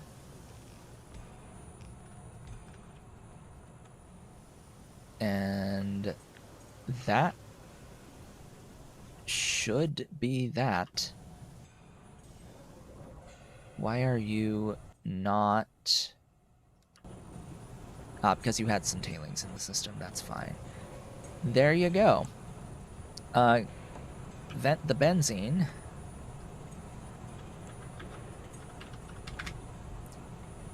Double check that. Okay, so I don't know which one it is because we've got recipes for the gas vent and the sinkhole that technically exist. As for which one actually exists, benzene.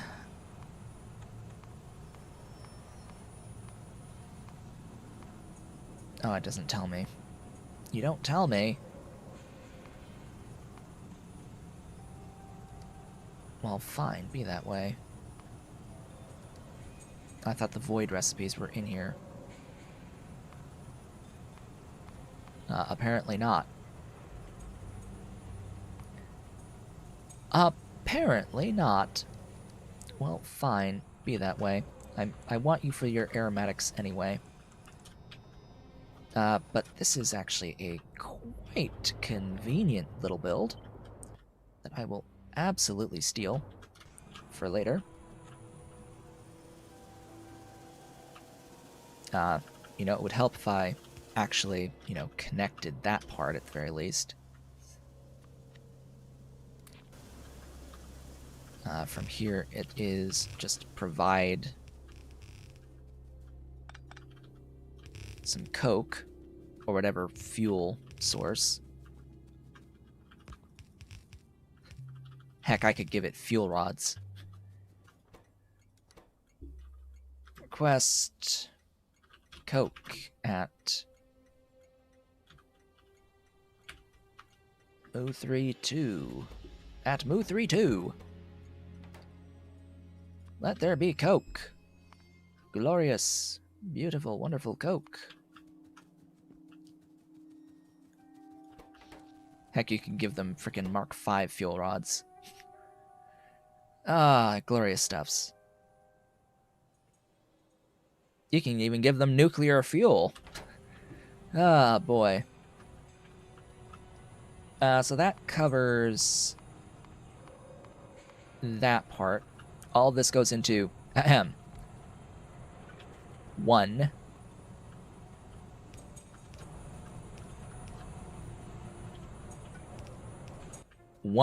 oleochem plant.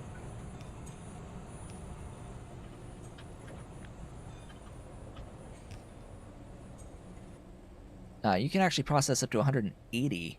Interesting. Off of one. Yeah, sure, why not? Just do that and also have a thing that's making the empty barrel. The emptiest. Have some speed. You need some speed.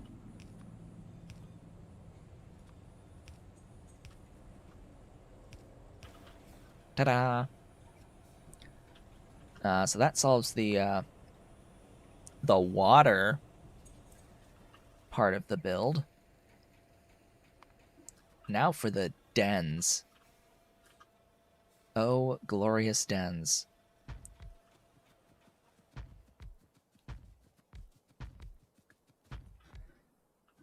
So I need 45.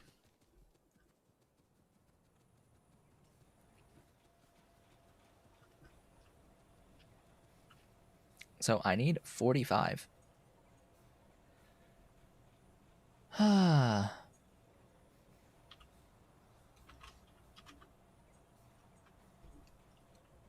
5 rows of 9? Or 9 rows of 5?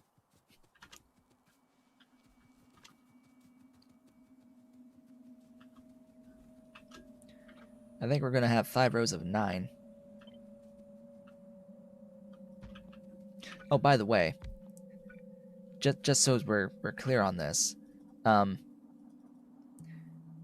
Simik dens get a hidden beacon when manually placed, even though they don't get any hidden beacon module to impact them. It is because they use the technological upgrade system to unlock these recipes. These are technically modules that exist, but they're not a beaconed effect.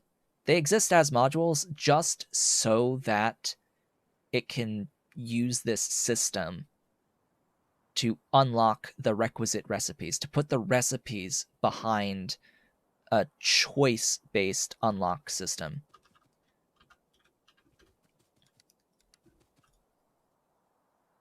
But as you can see, the recipes do exist. Wait, where's the...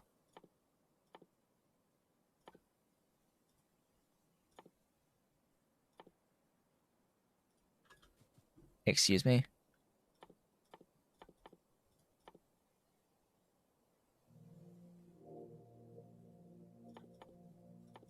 Where's the unslimed iron?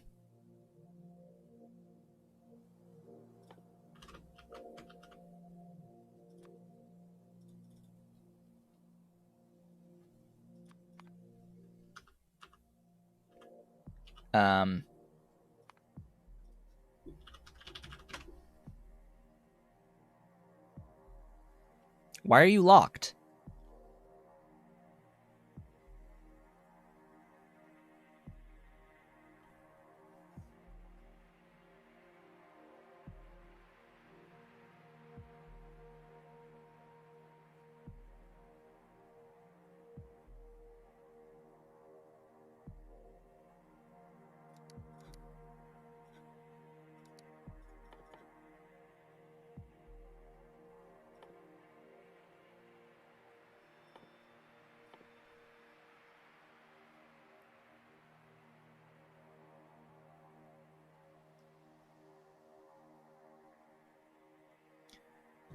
I found a bug.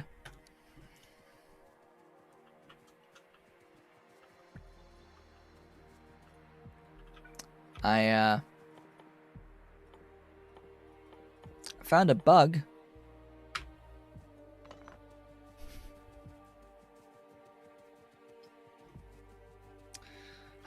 That sucks because I've gone this whole playthrough without using a single console command.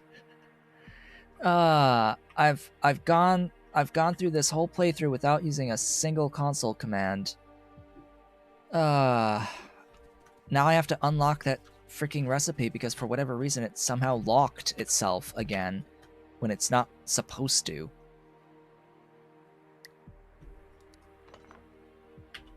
Oh, and if the excuse is that you can only ever have one digestion recipe, then the bug is that they screwed up the 2 to 3. Then the bug is that they screwed up with the Moly not replacing the aluminium one if it's supposed to replace, but that would suck if it replaced. I really don't think it should be replacing. The options, you pick one of these 3 and then you have this forever. You pick one of these 3 and then you have it forever, and one of these 3 and then you have it forever. So I don't know what locked, unslimed. Something locked, unslimed. So I need to get this recipe back. Somehow. Yeah, I haven't done any console commands this whole playthrough, and now I have to do it so that I can undo a bug. So what is the command? I need to know this. Factorio unlock recipe console command.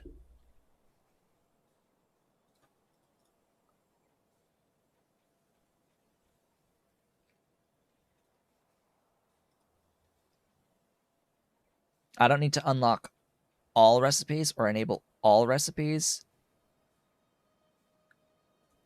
I just need to unlock one very specific named recipe. Simik. It's not going to be in the tech list. It's going to be in here. Unslimed. It's this one. What is this one? Simik-iron. I need to unlock Simik-iron.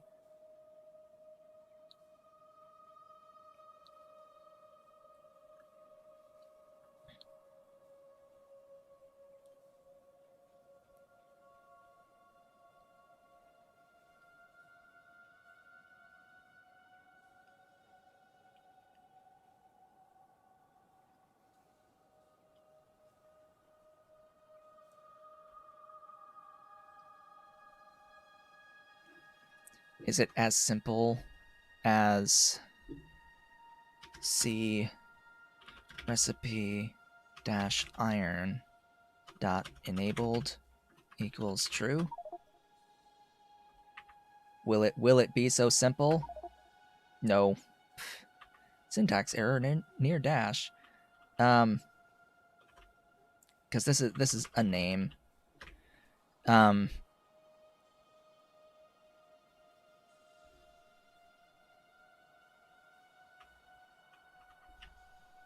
And it's recipe dot enabled equals true. Do. I don't know. Don't know. Because I know the full unlock everything is like for name, comma, recipe in pairs, game dot player dot force dot recipes, do recipes enabled equals true. That unlocks all the recipes. But I'm looking to just do it on one specific named recipe.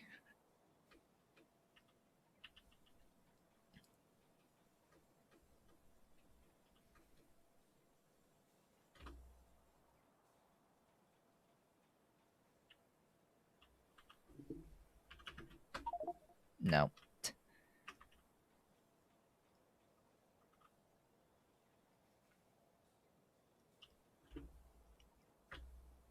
Anyway, I'll have to figure it out at some point.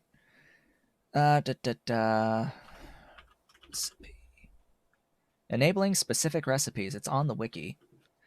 Okay, so /c game dot player dot force dot recipes. Aha. Simik dash iron.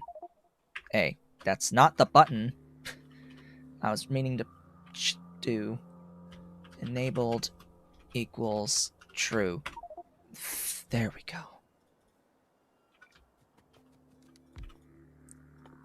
There. There it is. We got it back. The one that we're supposed to have. Yes, you could do this and cheat to get all of the options, but you know what? We are only going to use the one that we were supposed to have unlocked at the time. So now we have our unslimed back. We'll see how long that lasts. Because I'm just going to go out and say, if it was intended that that unslimed iron is supposed to lock when you unlock the next tier option, if that is the intended design, middle finger. No. No, that's bad design. I'm keeping my unslimed iron. I'm keeping my sodium aluminate, crystallized sodium aluminate. I'm keeping my molybdenum. I will keep my lead, and I will have my uranium. I will have all 5 of these things as options. I will not just have one option ever. Ahem. No. Just no. Okay. After all that... Whoops.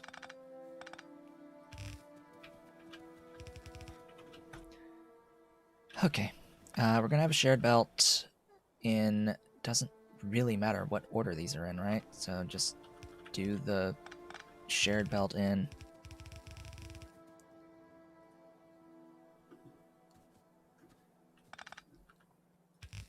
Oh, so you also had picked unslimed iron and it just didn't unlock the recipe.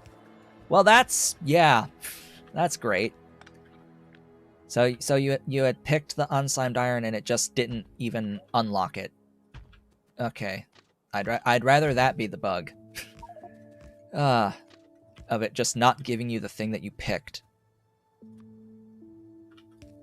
I don't know why it wouldn't have given you the thing that you picked, but maybe I could look at the file and find out what the heck's going on there. Just some typo maybe somewhere just doesn't unlock the recipe.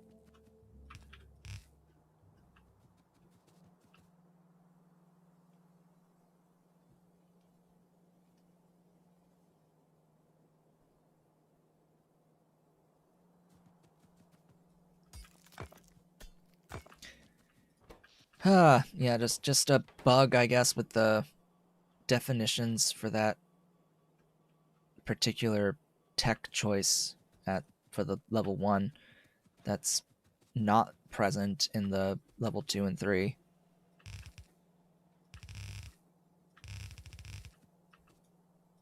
Thank goodness. Well, we've managed to do that, but, you know, quote unquote, no more achievements. Ahem. Oh, woe is me. No more achievements for the remainder of the save.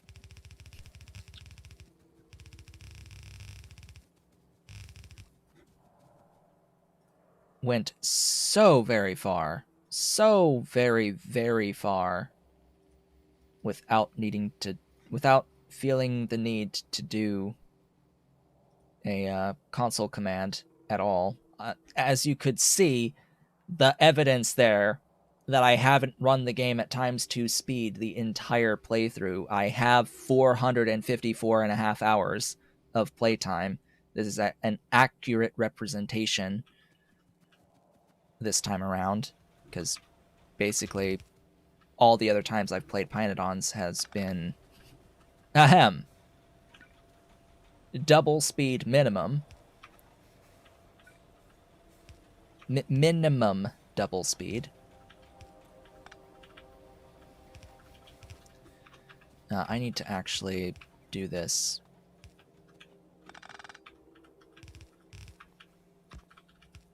This way.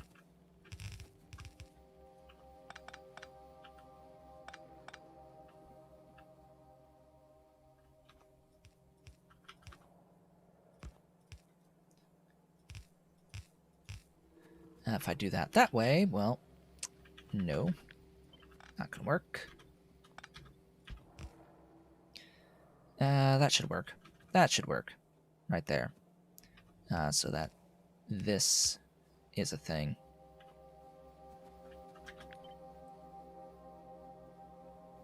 Yeah. Yep, that'll do it. Then mirrored on the other side.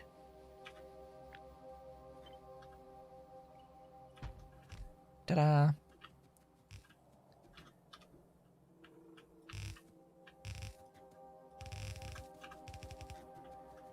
Because you go that way.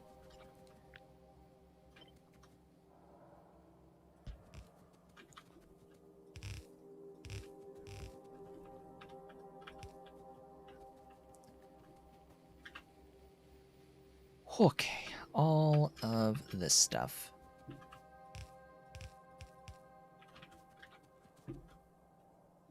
Are these things larger than the muckmo plantations, or are they the same size? They are larger than the muckmo plantations. By a tile. I knew these things were big. I didn't quite realize they're bigger than the muckmo plantation. Muckmo Plantation was the largest building in the game. That throne now belongs to the Simik Den. Ahem. How big is Simik Den? Simik Den is 16 by 16.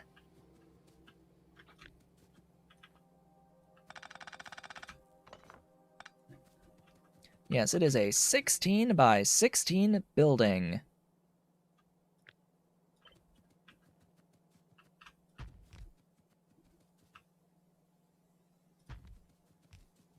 How glorious.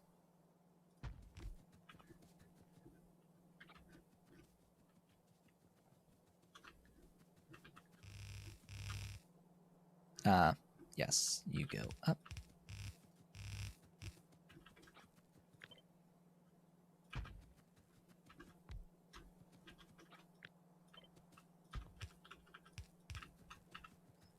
And get one of these here. Flip around for the other side. Do that. Flip it. Do that. Flip it. Whoops. There you go.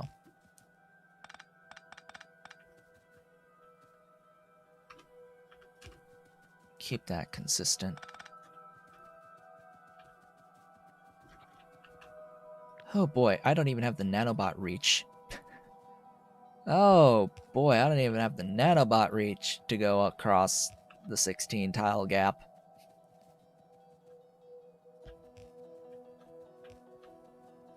Just wow. And I have to get the power cables, power lines, pylons. Preferably in a way that is scalable and consistent.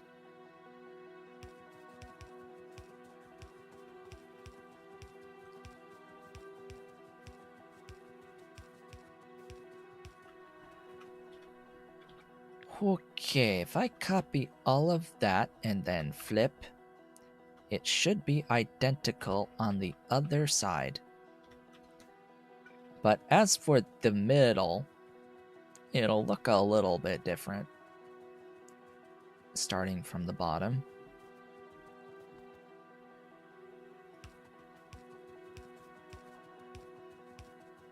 Uses a fewer of the pylons.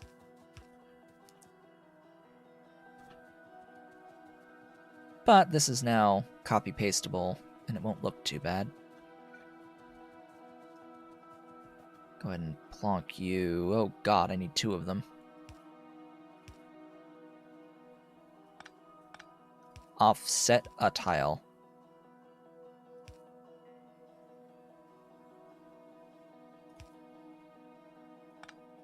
There. There we go. Now grab the whole thing. The whole thing, all 18. And then go here. First up, though, kill all that.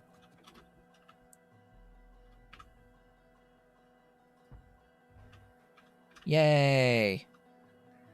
So it was 5 lines of 9. Well, that's 4. That's 5, and just trim off the end.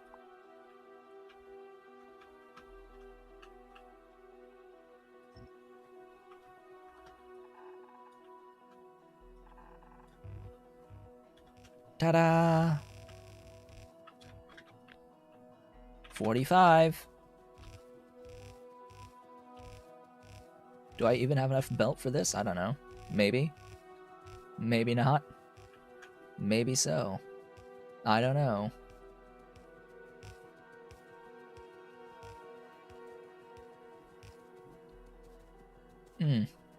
So yeah, hopefully that bug is something that's fixed in the balance update for Pi Alien Life, because unfortunately it's not. Nothing is going to get fixed until the big update with Pi Alternative Energy and such and all that.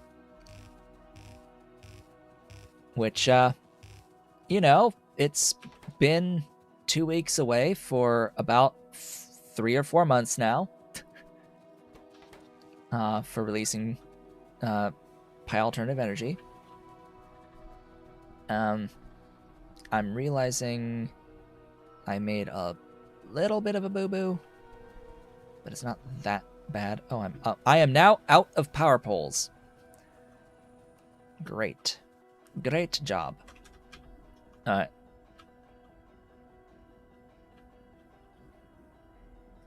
Yeah, I did something slightly inconsistent here with the barrels, because I have empty barrels coming out of this. I'll have how much? I'll have not anything to worry about for throughput worries, because I will need a counter line going back for the barrels. Whoops.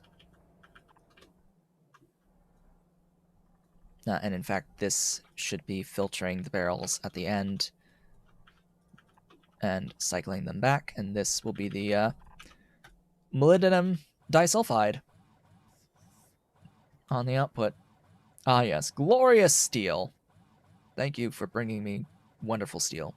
I don't actually need those Simik dens. Please take those back. Ahem. And I don't need those fluid separators or the olefin plants. I don't need those things. What I need is steel. Beautiful, wonderful, glorious steel. 10 whole stacks. I hope it's enough. I hope it is enough. From here, I just need 2 electrolyzers with 2 high-pressure furnaces and voiding of sulfur, which fortunately I happen to have a wonderful place already built that I can use to void this byproduct sulfur. An absolutely glorious place. So we're going to bring in the biosamples as well as the Moly ore at Mu 3, 2. At Mu 3, 2. Biosample.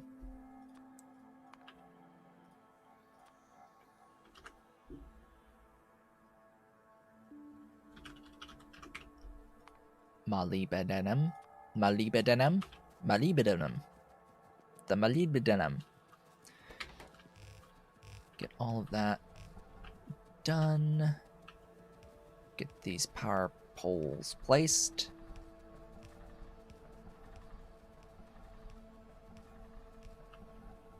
Da da dee dee da.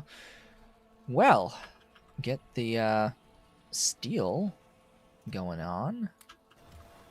I don't know if that's going to be overdoing it. Chances are that's going to be vastly overdoing it. I'm going to put down a box. I'm going to put down a box pair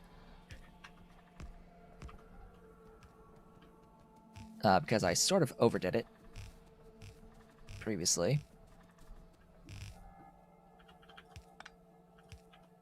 You empty barrel to the right. Oh, hey, we've got biosamples, and we've got molybdenum, and there they go. They are digesting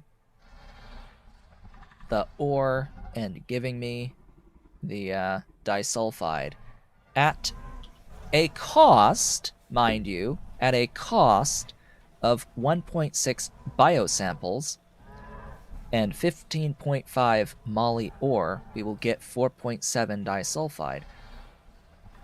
Note that I am basically, through this process, replacing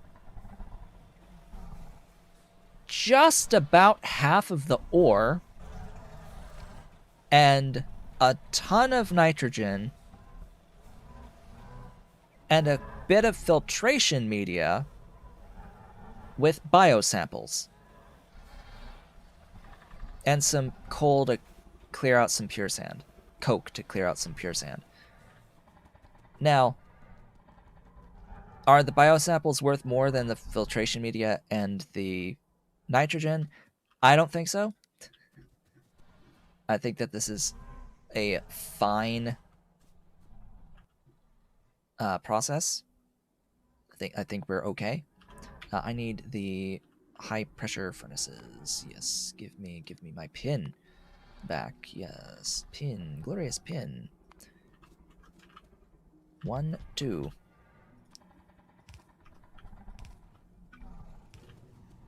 Give the oxiest of oxygen over here. So tempted to dedicate this to Simik Dens, making the disulfide, put the disulfide on, and then do this elsewhere. But no. We're committed. We are in fact committed to doing it this way.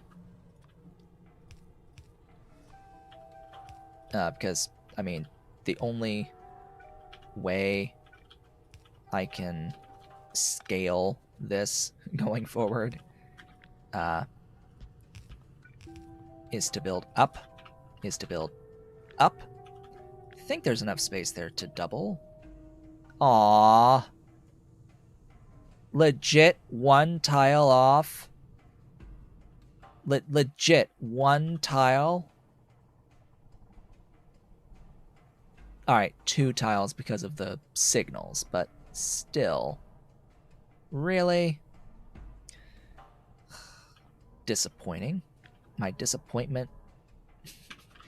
My disappointment. Yes.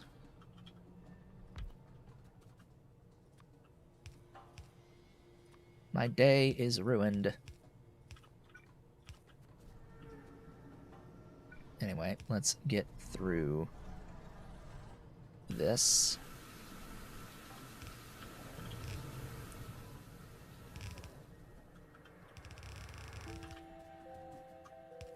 Yes, my disappointment is immeasurable. It is immeasurable.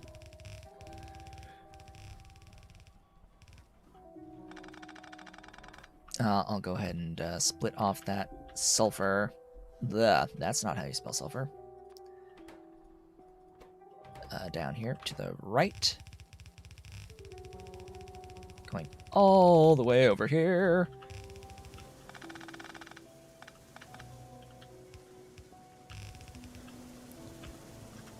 There you go.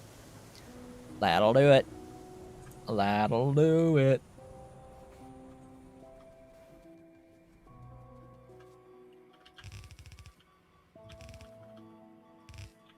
Ta-da! S Mo 3 2. D Mo 3 2.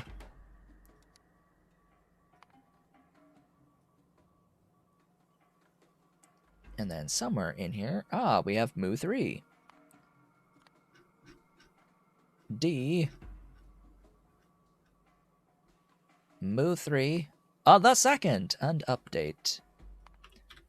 And of course, we must excuse me.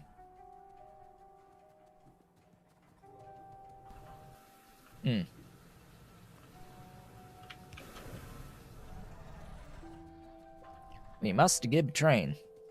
We must put train. What is your stack size? 100. We're making 5 per second. 5 times 120. 6 stacks total for 2 minutes of production. Boo 3 2. S D full cargo circuit condition auto magic. And oh, is it magical? I made a mistake.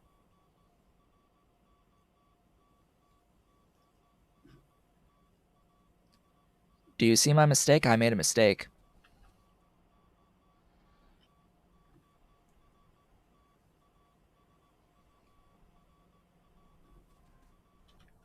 But oh, it's operating. It's fine, right?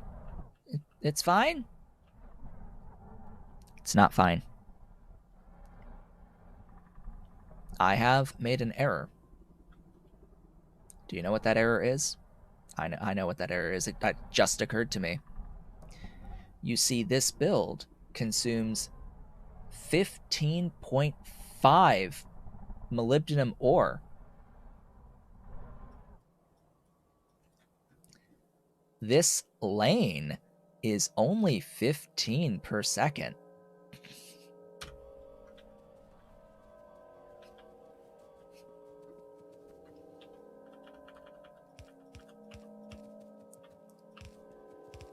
This is so dumb, but it will work.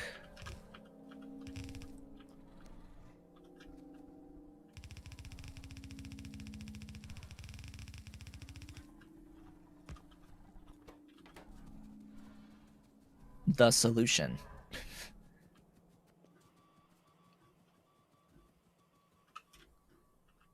Yep. There you go. There you have it. Now, for eye, mouth. Eye, like eyebrow, eye, mouth. Or better yet, glasses. Like glasses with the bridge across the nose. And big open mouth.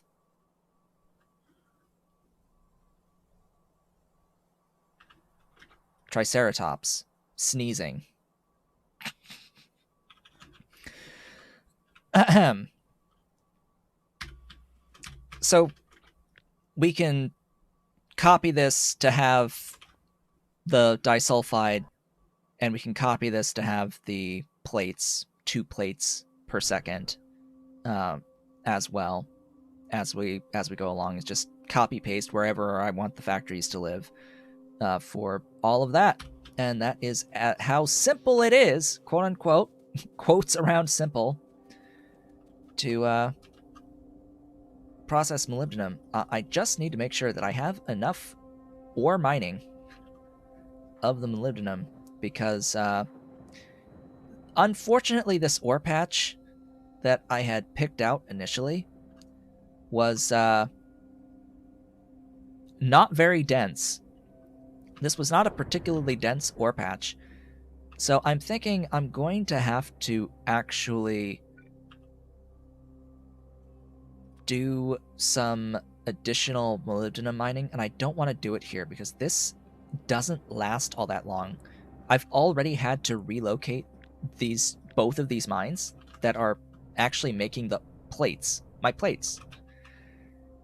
Big holes here on the edges because they finished the mining, and now this is going to mine out very quickly, and it's only giving me a yellow build of throughput, and I need 15.5. So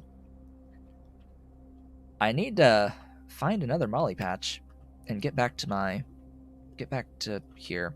Thanks. Get rid of that steel request. Where is it? There it is. Ha. Progress. Cough, cough. Cough, hack, wheeze. 2 hours and 20 minutes in. See, yeah, this is much better. This is, 100 mil when hovering over this Moly patch compared to this one. This one's like 13, 14, 15. The reason being is that this is a lot closer, I think, to the starting area. Yeah. So this is the starting zone. This is the 0. The 0 on the map is right. It's actually like right about here. It's like right here is the respawn point. So this being so close to the start zone, it's not a very dense resource. That also means technically that this isn't supposed to be as dense of a oil sand, actually. But we actually got lucky here on the oil sand density.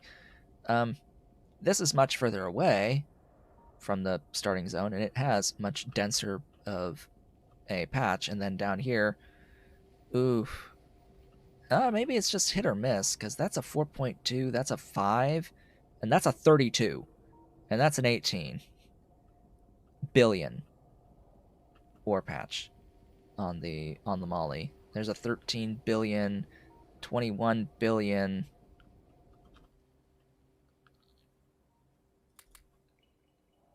Yeah, I think we're fine no matter what. I'm going to tap this because it's here. And because I actually have a convenient access to my drill heads.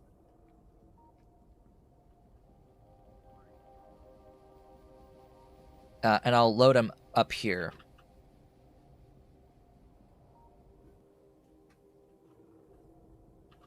Yeah, I'll add a supply station there for the Moly ore, and I'll siphon the drill heads here over to the Moly mines, and these Moly mines are going to have Bodos in them. The mining time is 300% on this molybdenite ore, so we basically just have to divide by 3. Ugh. I hate dividing by 3 for mining time. Off we go towards the center of this patch, which is the densest location. Yeah, I like the looks of 100 mil. I like the looks of 100 mil. Ahem. Bodos. 476 times 1.2.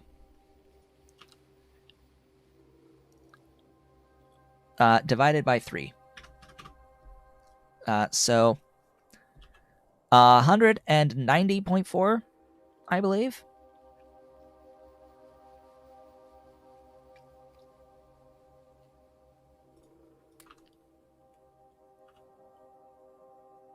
Yeah, because the mining time does not change the mining speed of the machine, but it does put its multiplier on it regardless. Yeah,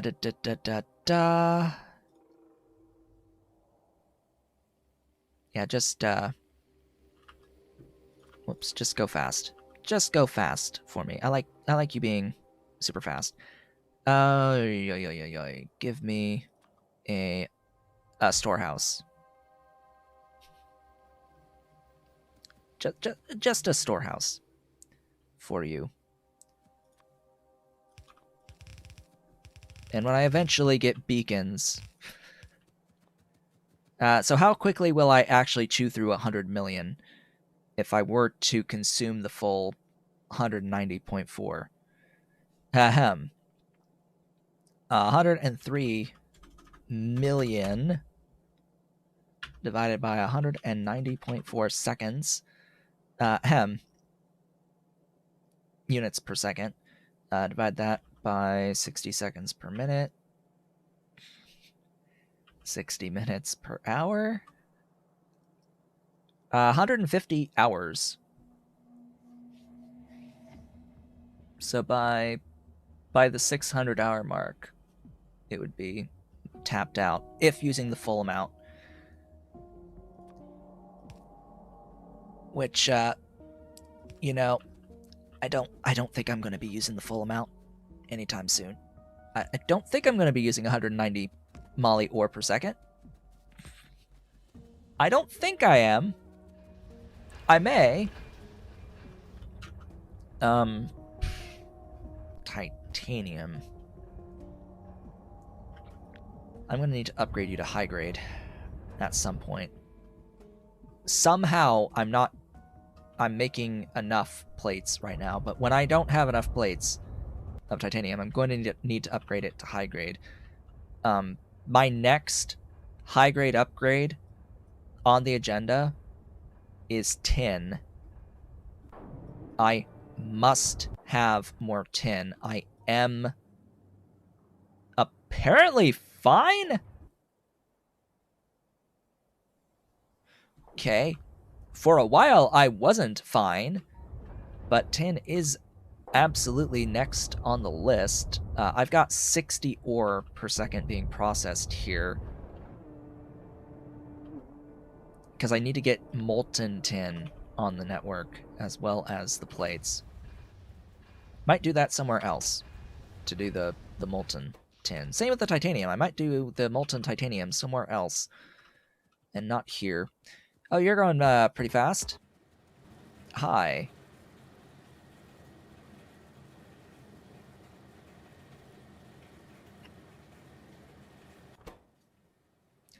You know, that looks a little bit faster than 190, doesn't it?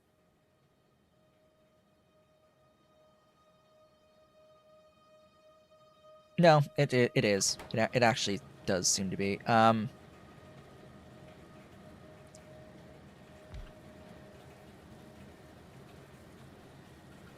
30, 60, 90. 30, 60, 90.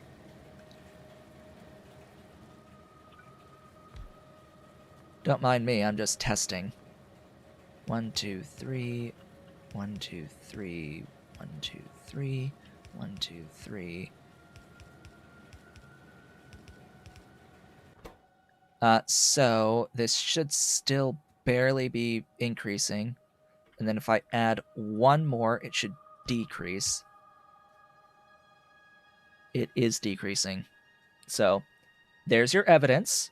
This is providing 190.4.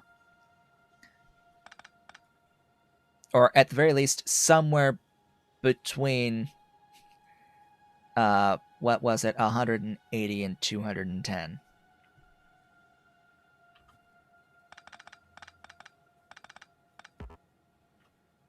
Actually, I guess I could just reverse this, right?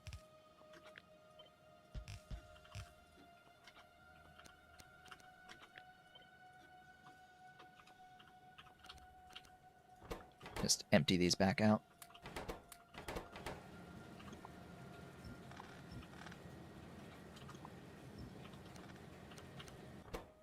Enjoy.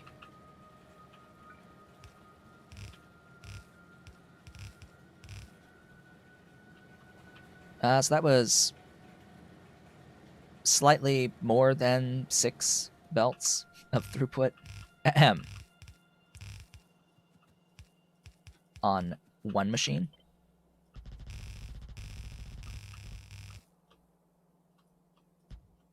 Break those rocks.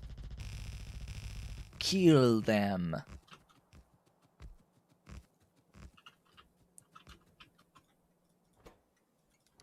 S Moly or 2.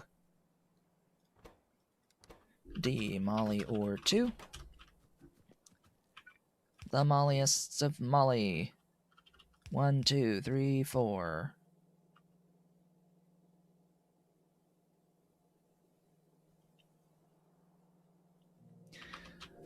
Alright.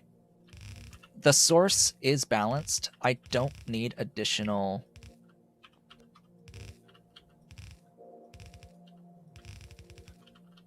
balancing here.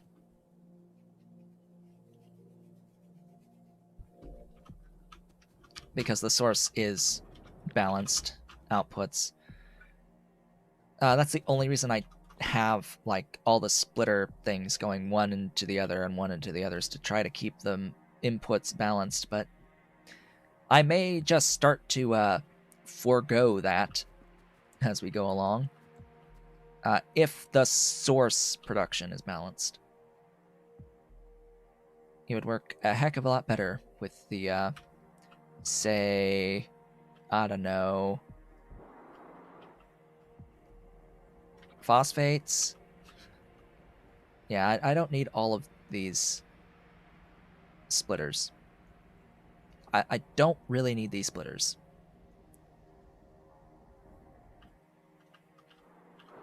Yes, I have this big phosphate mine here that I am tapped into. And yeah, I have 10 belts coming out of this. It provides significantly more than that.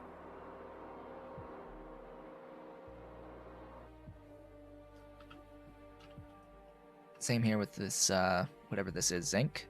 Yes, zinc. I've got a bit of zinc coming in. Just a smidge, and same with the lead. But I also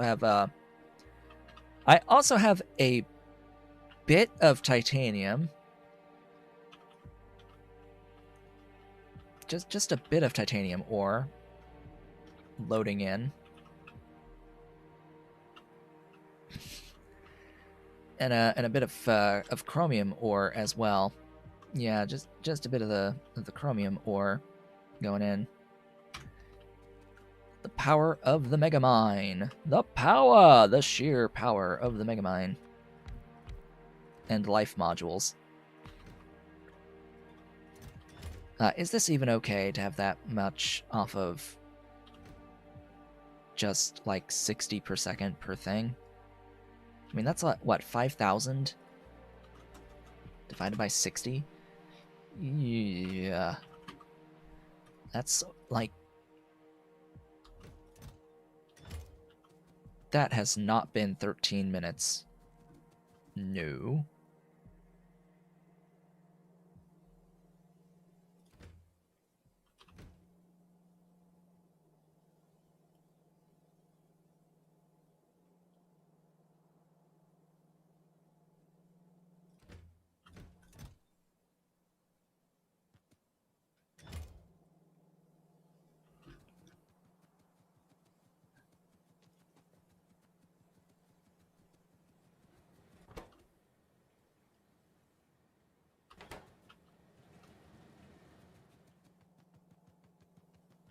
Is it just me, or should it have taken a lot longer to get that many stacks in?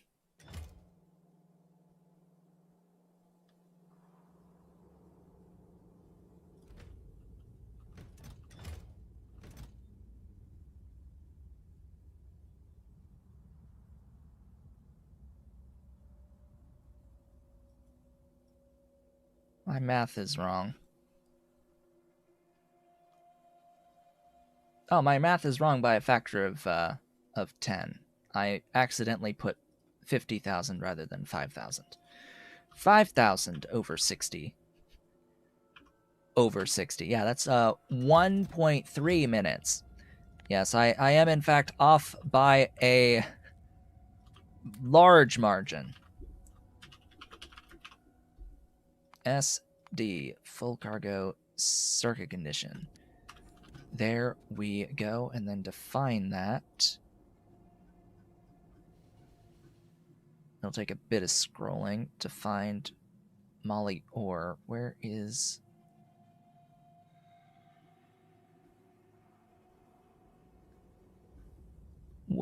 the Moly ore? There you are.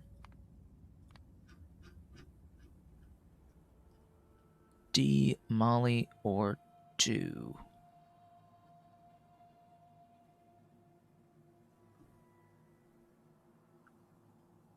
There you are. Update. We're good now. I could add another 2 red belts in, and I think I'm gonna.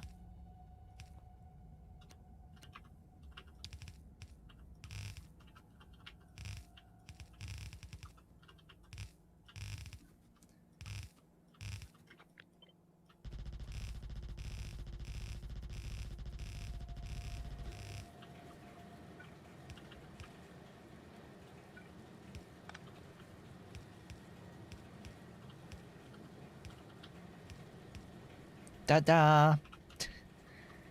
Haha. Throughput.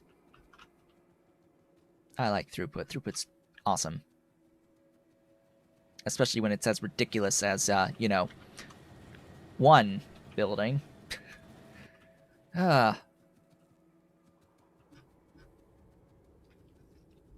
Saves me the entities. Saves me having to build infinity buildings on that ore patch. Yeah, it saves having to, like, spend and waste a lot of time going around and placing a massive number of buildings everywhere. And as far as the mega mines go, yeah, I get it that normally these are only supposed to give you 10 per second for the most part.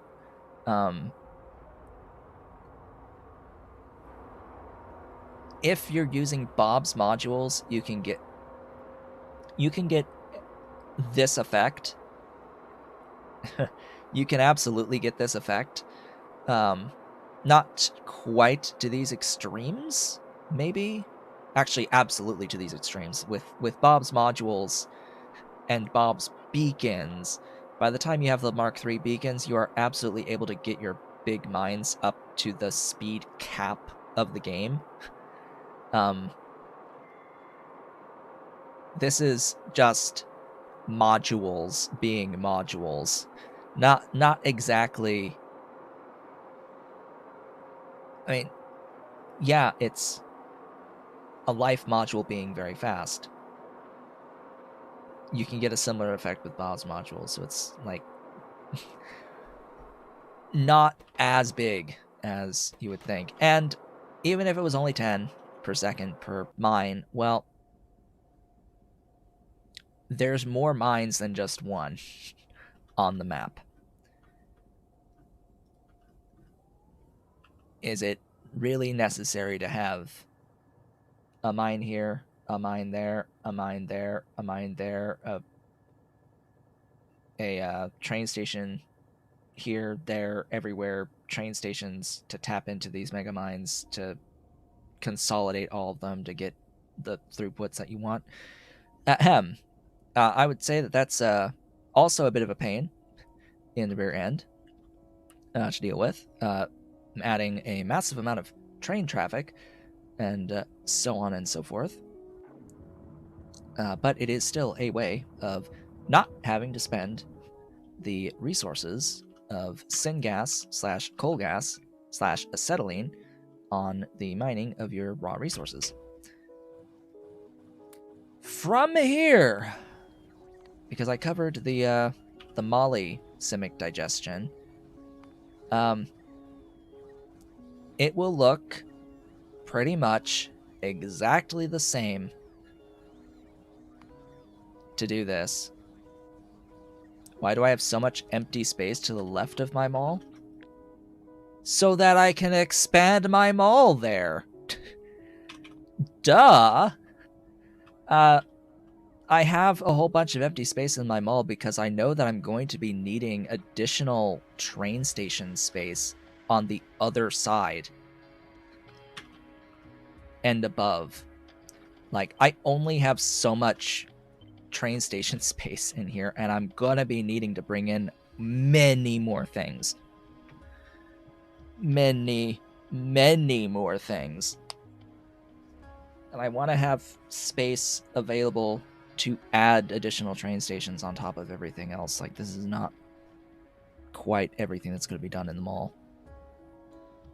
This doesn't cover everything. It's going to get significantly bigger. Significantly bigger.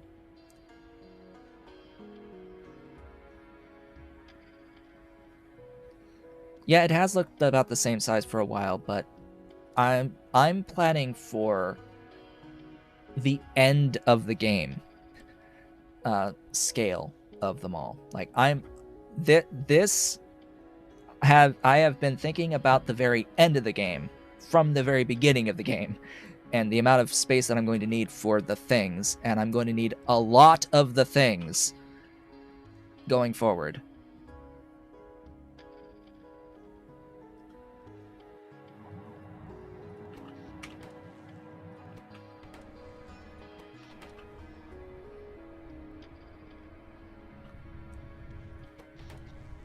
You say that's part of the logistics challenge. I'm thinking that's in regards to the, like, train stations everywhere moving bits and bobs of ore.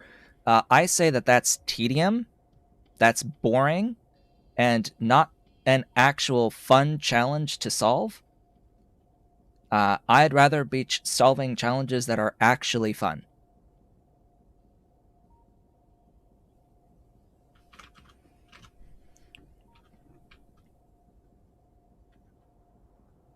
So, yeah. Sourcing ore I have never found to be fun in the game, in Factorio. So I've taken steps to make it as bearable as I can. The challenge of Pymods is not exactly getting your ore. That's like the most basic level. The challenges is what you do with it and how you process it. I still have to process this ore. In fact, this creates an even greater challenge of, oh, hey, now I have all of this ore. Now I need infinity infrastructure to process this ore. The processing is the challenge, not necessarily the obtaining. Not so much, anyway. In the ultimate grand scheme of the base, a big chunk of the base is the ore processing itself and getting enough plates and doing all of that work and getting all of the side inputs for any more advanced processing that you have. Okay, with about 15 minutes left for today's stream, what am I going to do?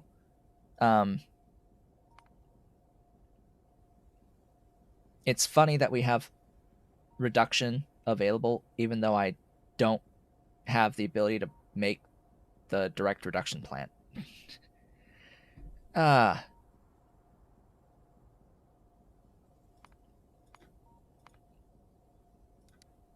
Anyway. So, on my agenda going forward, I just want to have a look at something that might be pretty quick that we can do. I know that I need the Aerofloat 15 still, and I wanted to get that done. Where is that plan? I have completely lost it. It may have been within some ore type somewhere.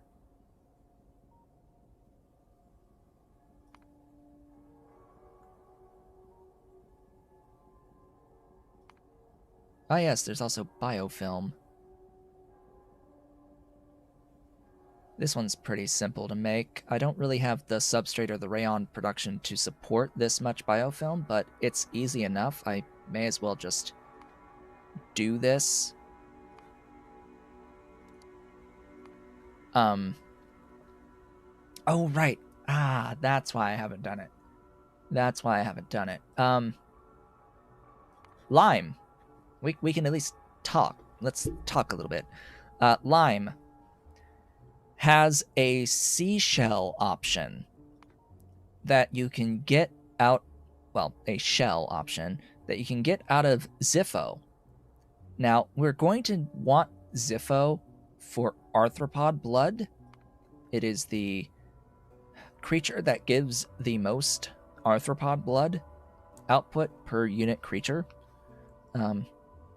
making it desirable for that alone. Don't need tons of it for the vanadium. Don't need tons of it for vanadium. Maybe we should plan vanadium. We could do that too. But it's actually a really low amount of shells to get into lime. All things considered, it's like 0.4 Ziffo to get a freaking red belt of lime out versus 41.7 coke and 27.8 limestone to get a red belt of lime. Like, this compared to this is what we really need to look at. Ahem. Now this is 5 Ziffo. I need 0.4. So if we really want to look at it,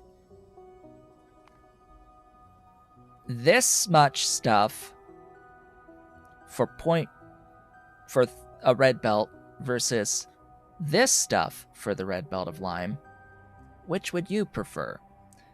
Well, you need to do the Ziffo anyway.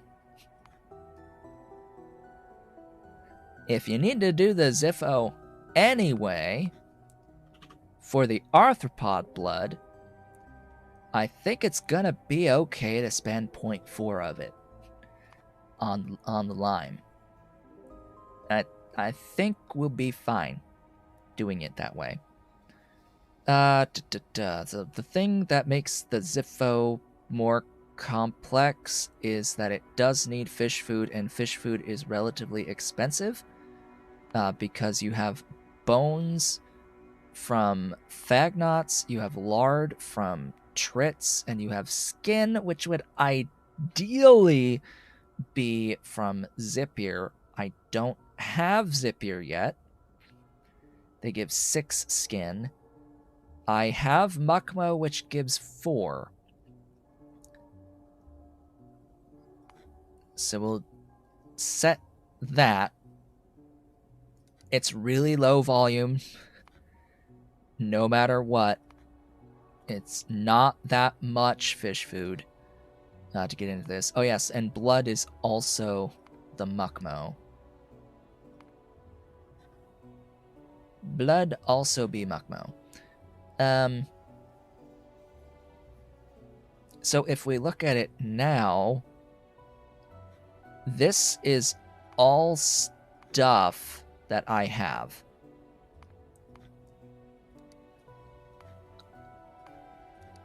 In quantities that can support this for the Ziffo.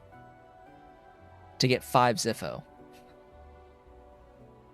So this is a build that I will do off screen, of course, but this is on my agenda of stuff to do. Ziffo 5 per second. Because I have all of these ingredients now. It'll be a little complex doing the cycling with the cages for, 2-3 times. But whatever. Is fine. I wanted to talk a little bit about diesel. It will be something that's going to come up relatively soon as something that we need. Note that diesel has a fuel value of 1.5 megajoules.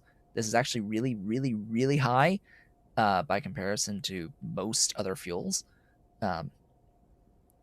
And it's done completely organically. This is basically a gigajoule of fuel, 666.6 repeating, or a gigawatt of fuel, you could call it, of production. And it's done out of cobalt-enriched moondrop flowers. So this is the phytomining product here from cobalt-enriched biomass. These values are extremely reasonable. I want to point out this is very reasonable for these products here. Now, eventually there will be a gold-enriched moondrop flower that gives gasoline, as well as a fuel oil from iron-enriched moondrop flowers. I don't necessarily need the fuel oil. I will absolutely want the gasoline once I unlock that. So long as it's not too big of a hassle to get into the gold-enriched biomass here. That'll be Nauvis. That's not too bad for the Nauvis. I looked at the cobalt-enriched biomass. Normally it gives you cobalt extract, but ew. It simply uses way too much of the cobalt-enriched biomass to be worth doing. I'm not okay with spending 9.4 Renea and 1.3 Yotoi Aloe versus the ore types and cyanic. Maybe it's something I should consider, but especially to save the cyanic. But I've got 15 Renea right now. I think it's 15 Renea right now. So we're talking like over half my production, and I don't care about the Yotoi. I have 30 Yotoi. I don't care about the benzene. Maybe I should consider it. Maybe. I'm using the Chelidar recipe. There is also eventually a heavy metal ATPase recipe that will give significantly more enriched biomass. The thing about that, though, is that's going to be, a real pain for outside inputs. That, nah. It vastly saves on the Renea, but that's not going to be the problem. The Renea will not be the problem. So yeah, I just wanted to just mention, like, hey, for diesel, I would like to do this to get diesel. We're going to need quite a bit of diesel if I do any sintering whatsoever / reduction at utility science. But diesel has its uses for things, for biopolymers apparently, and that's it. Outside of sintering, or reduction, I should say, outside of reduction, just this biopolymer recipe? Are you kidding me?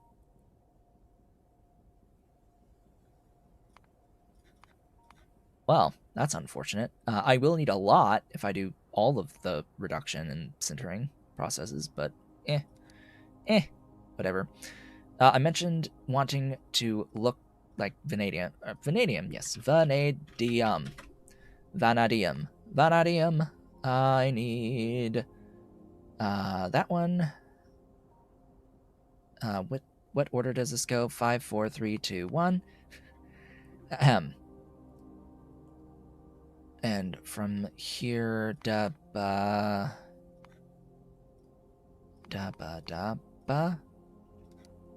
So what order was this again?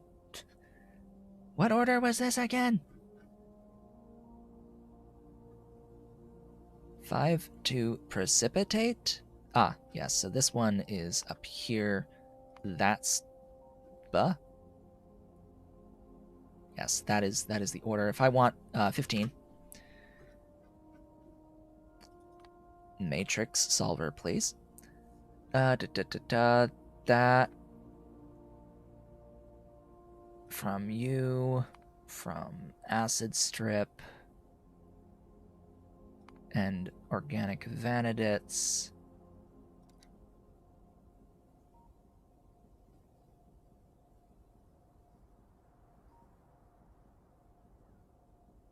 What are you trying to source? Concentrate there.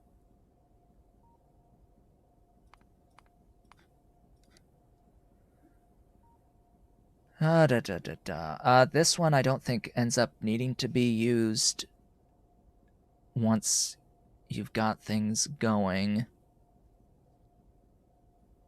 Oh, that recipe already exists. Okay, what am I missing? I am missing something.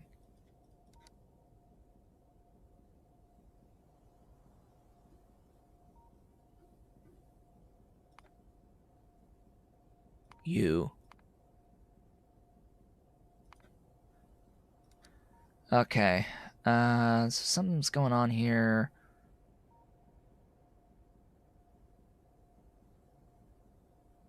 Why are you not... Where does 3 go? 3 goes into pressurized. So I'm missing the thing that takes in pressurized. There you are. That is that. That makes vanadets, which gets used here. So this actually needs to go down a fair ways below there. And there's the arthropod blood input. That actually, why are you not telling me that the arthropod, what the arthropod blood input is? Like, come on. It's not 0. It's 2. You're telling me it's 229.3. Ah, boy.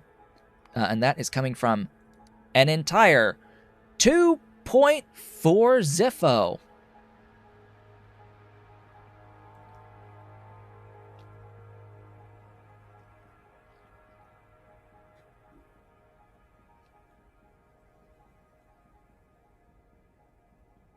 From an entire 2.4 Ziffo.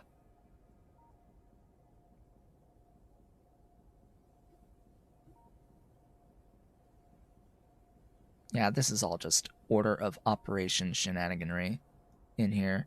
Shenaniganery.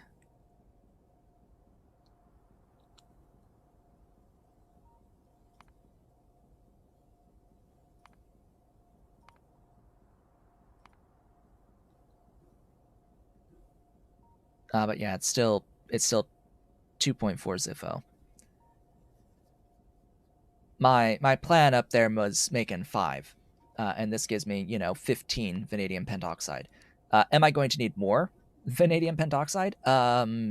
Chances are yes, absolutely. This is also going to consume a significant amount of sodium chlorate, which is super easy.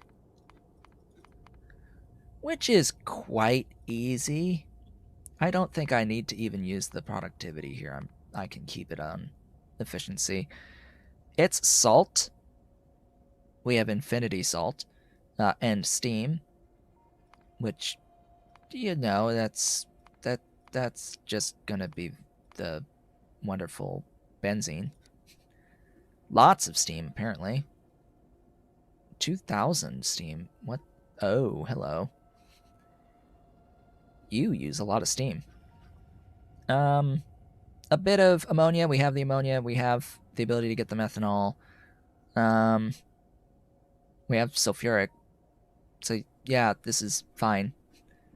This is fine. So vanadium pentoxide is used in a way to get into more methanol, but wouldn't want to do it. It is used for super alloy primarily. That is its big mega thing that it gets used for is super alloy. If we want to have 15 super alloy, cough, cough, cough, cough, it's a lot. We're going to need a lot of vanadium pentoxide.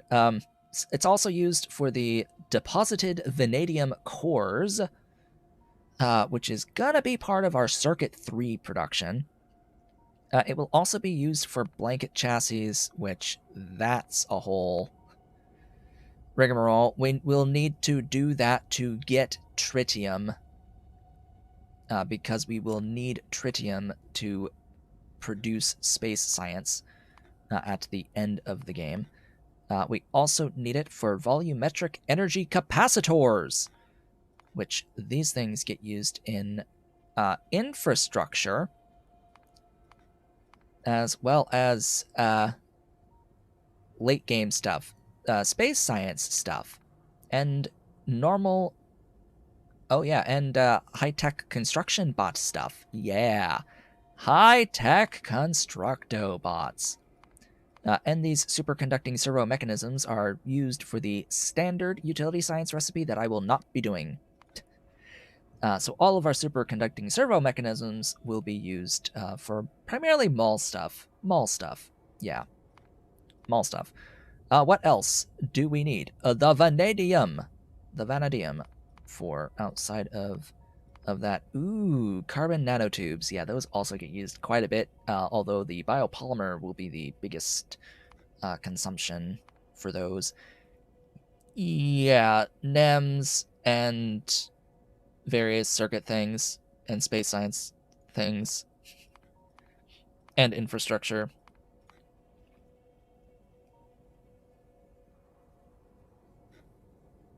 And replicators. Huh.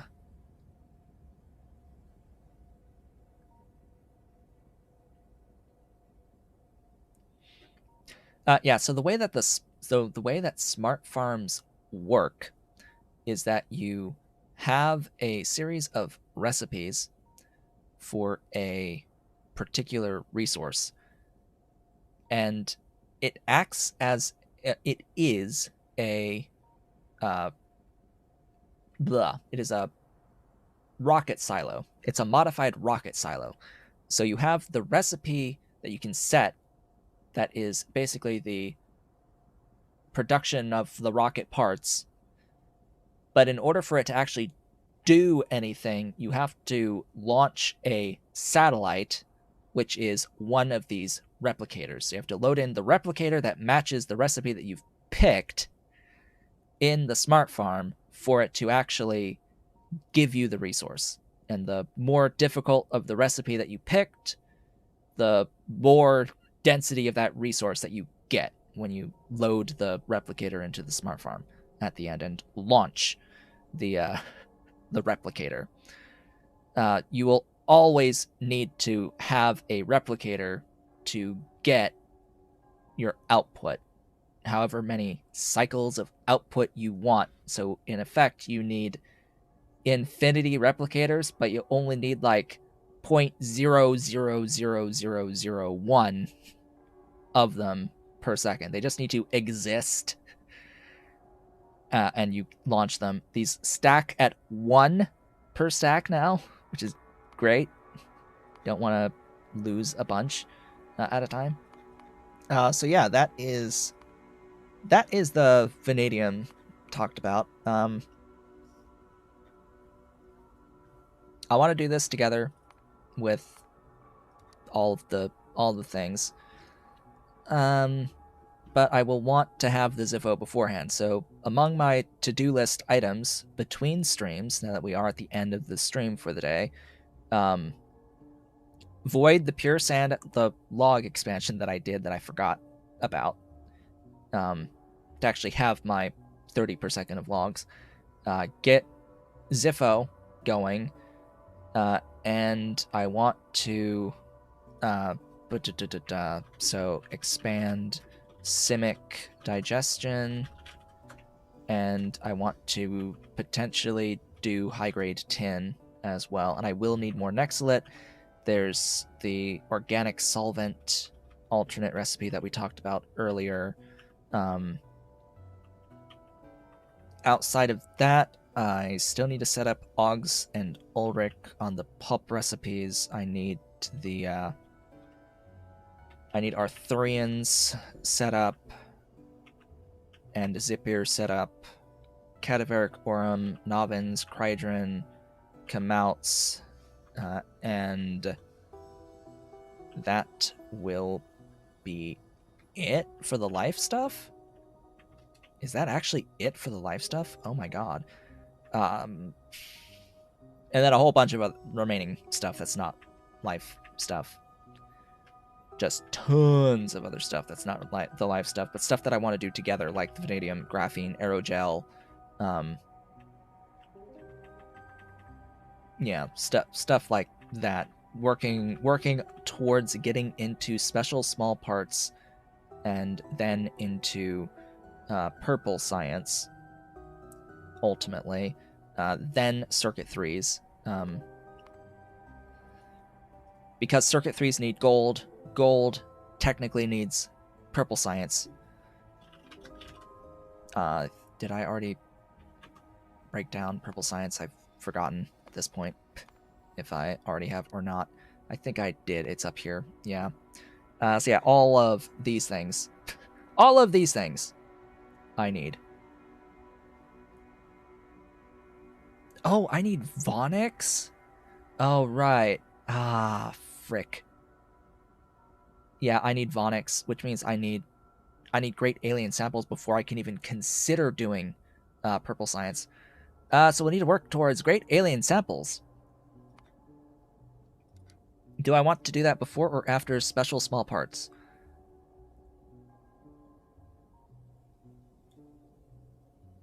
I want to do that before, because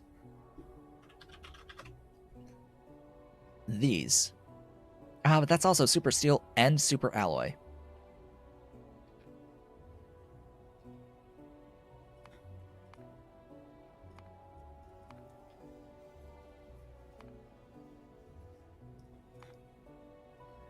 That's also super steel and super alloy.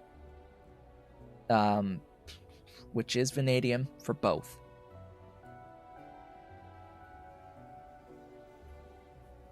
And I cannot do the super alloy mix because I cannot do Mark V fuel rods yet, even though it's unlocked.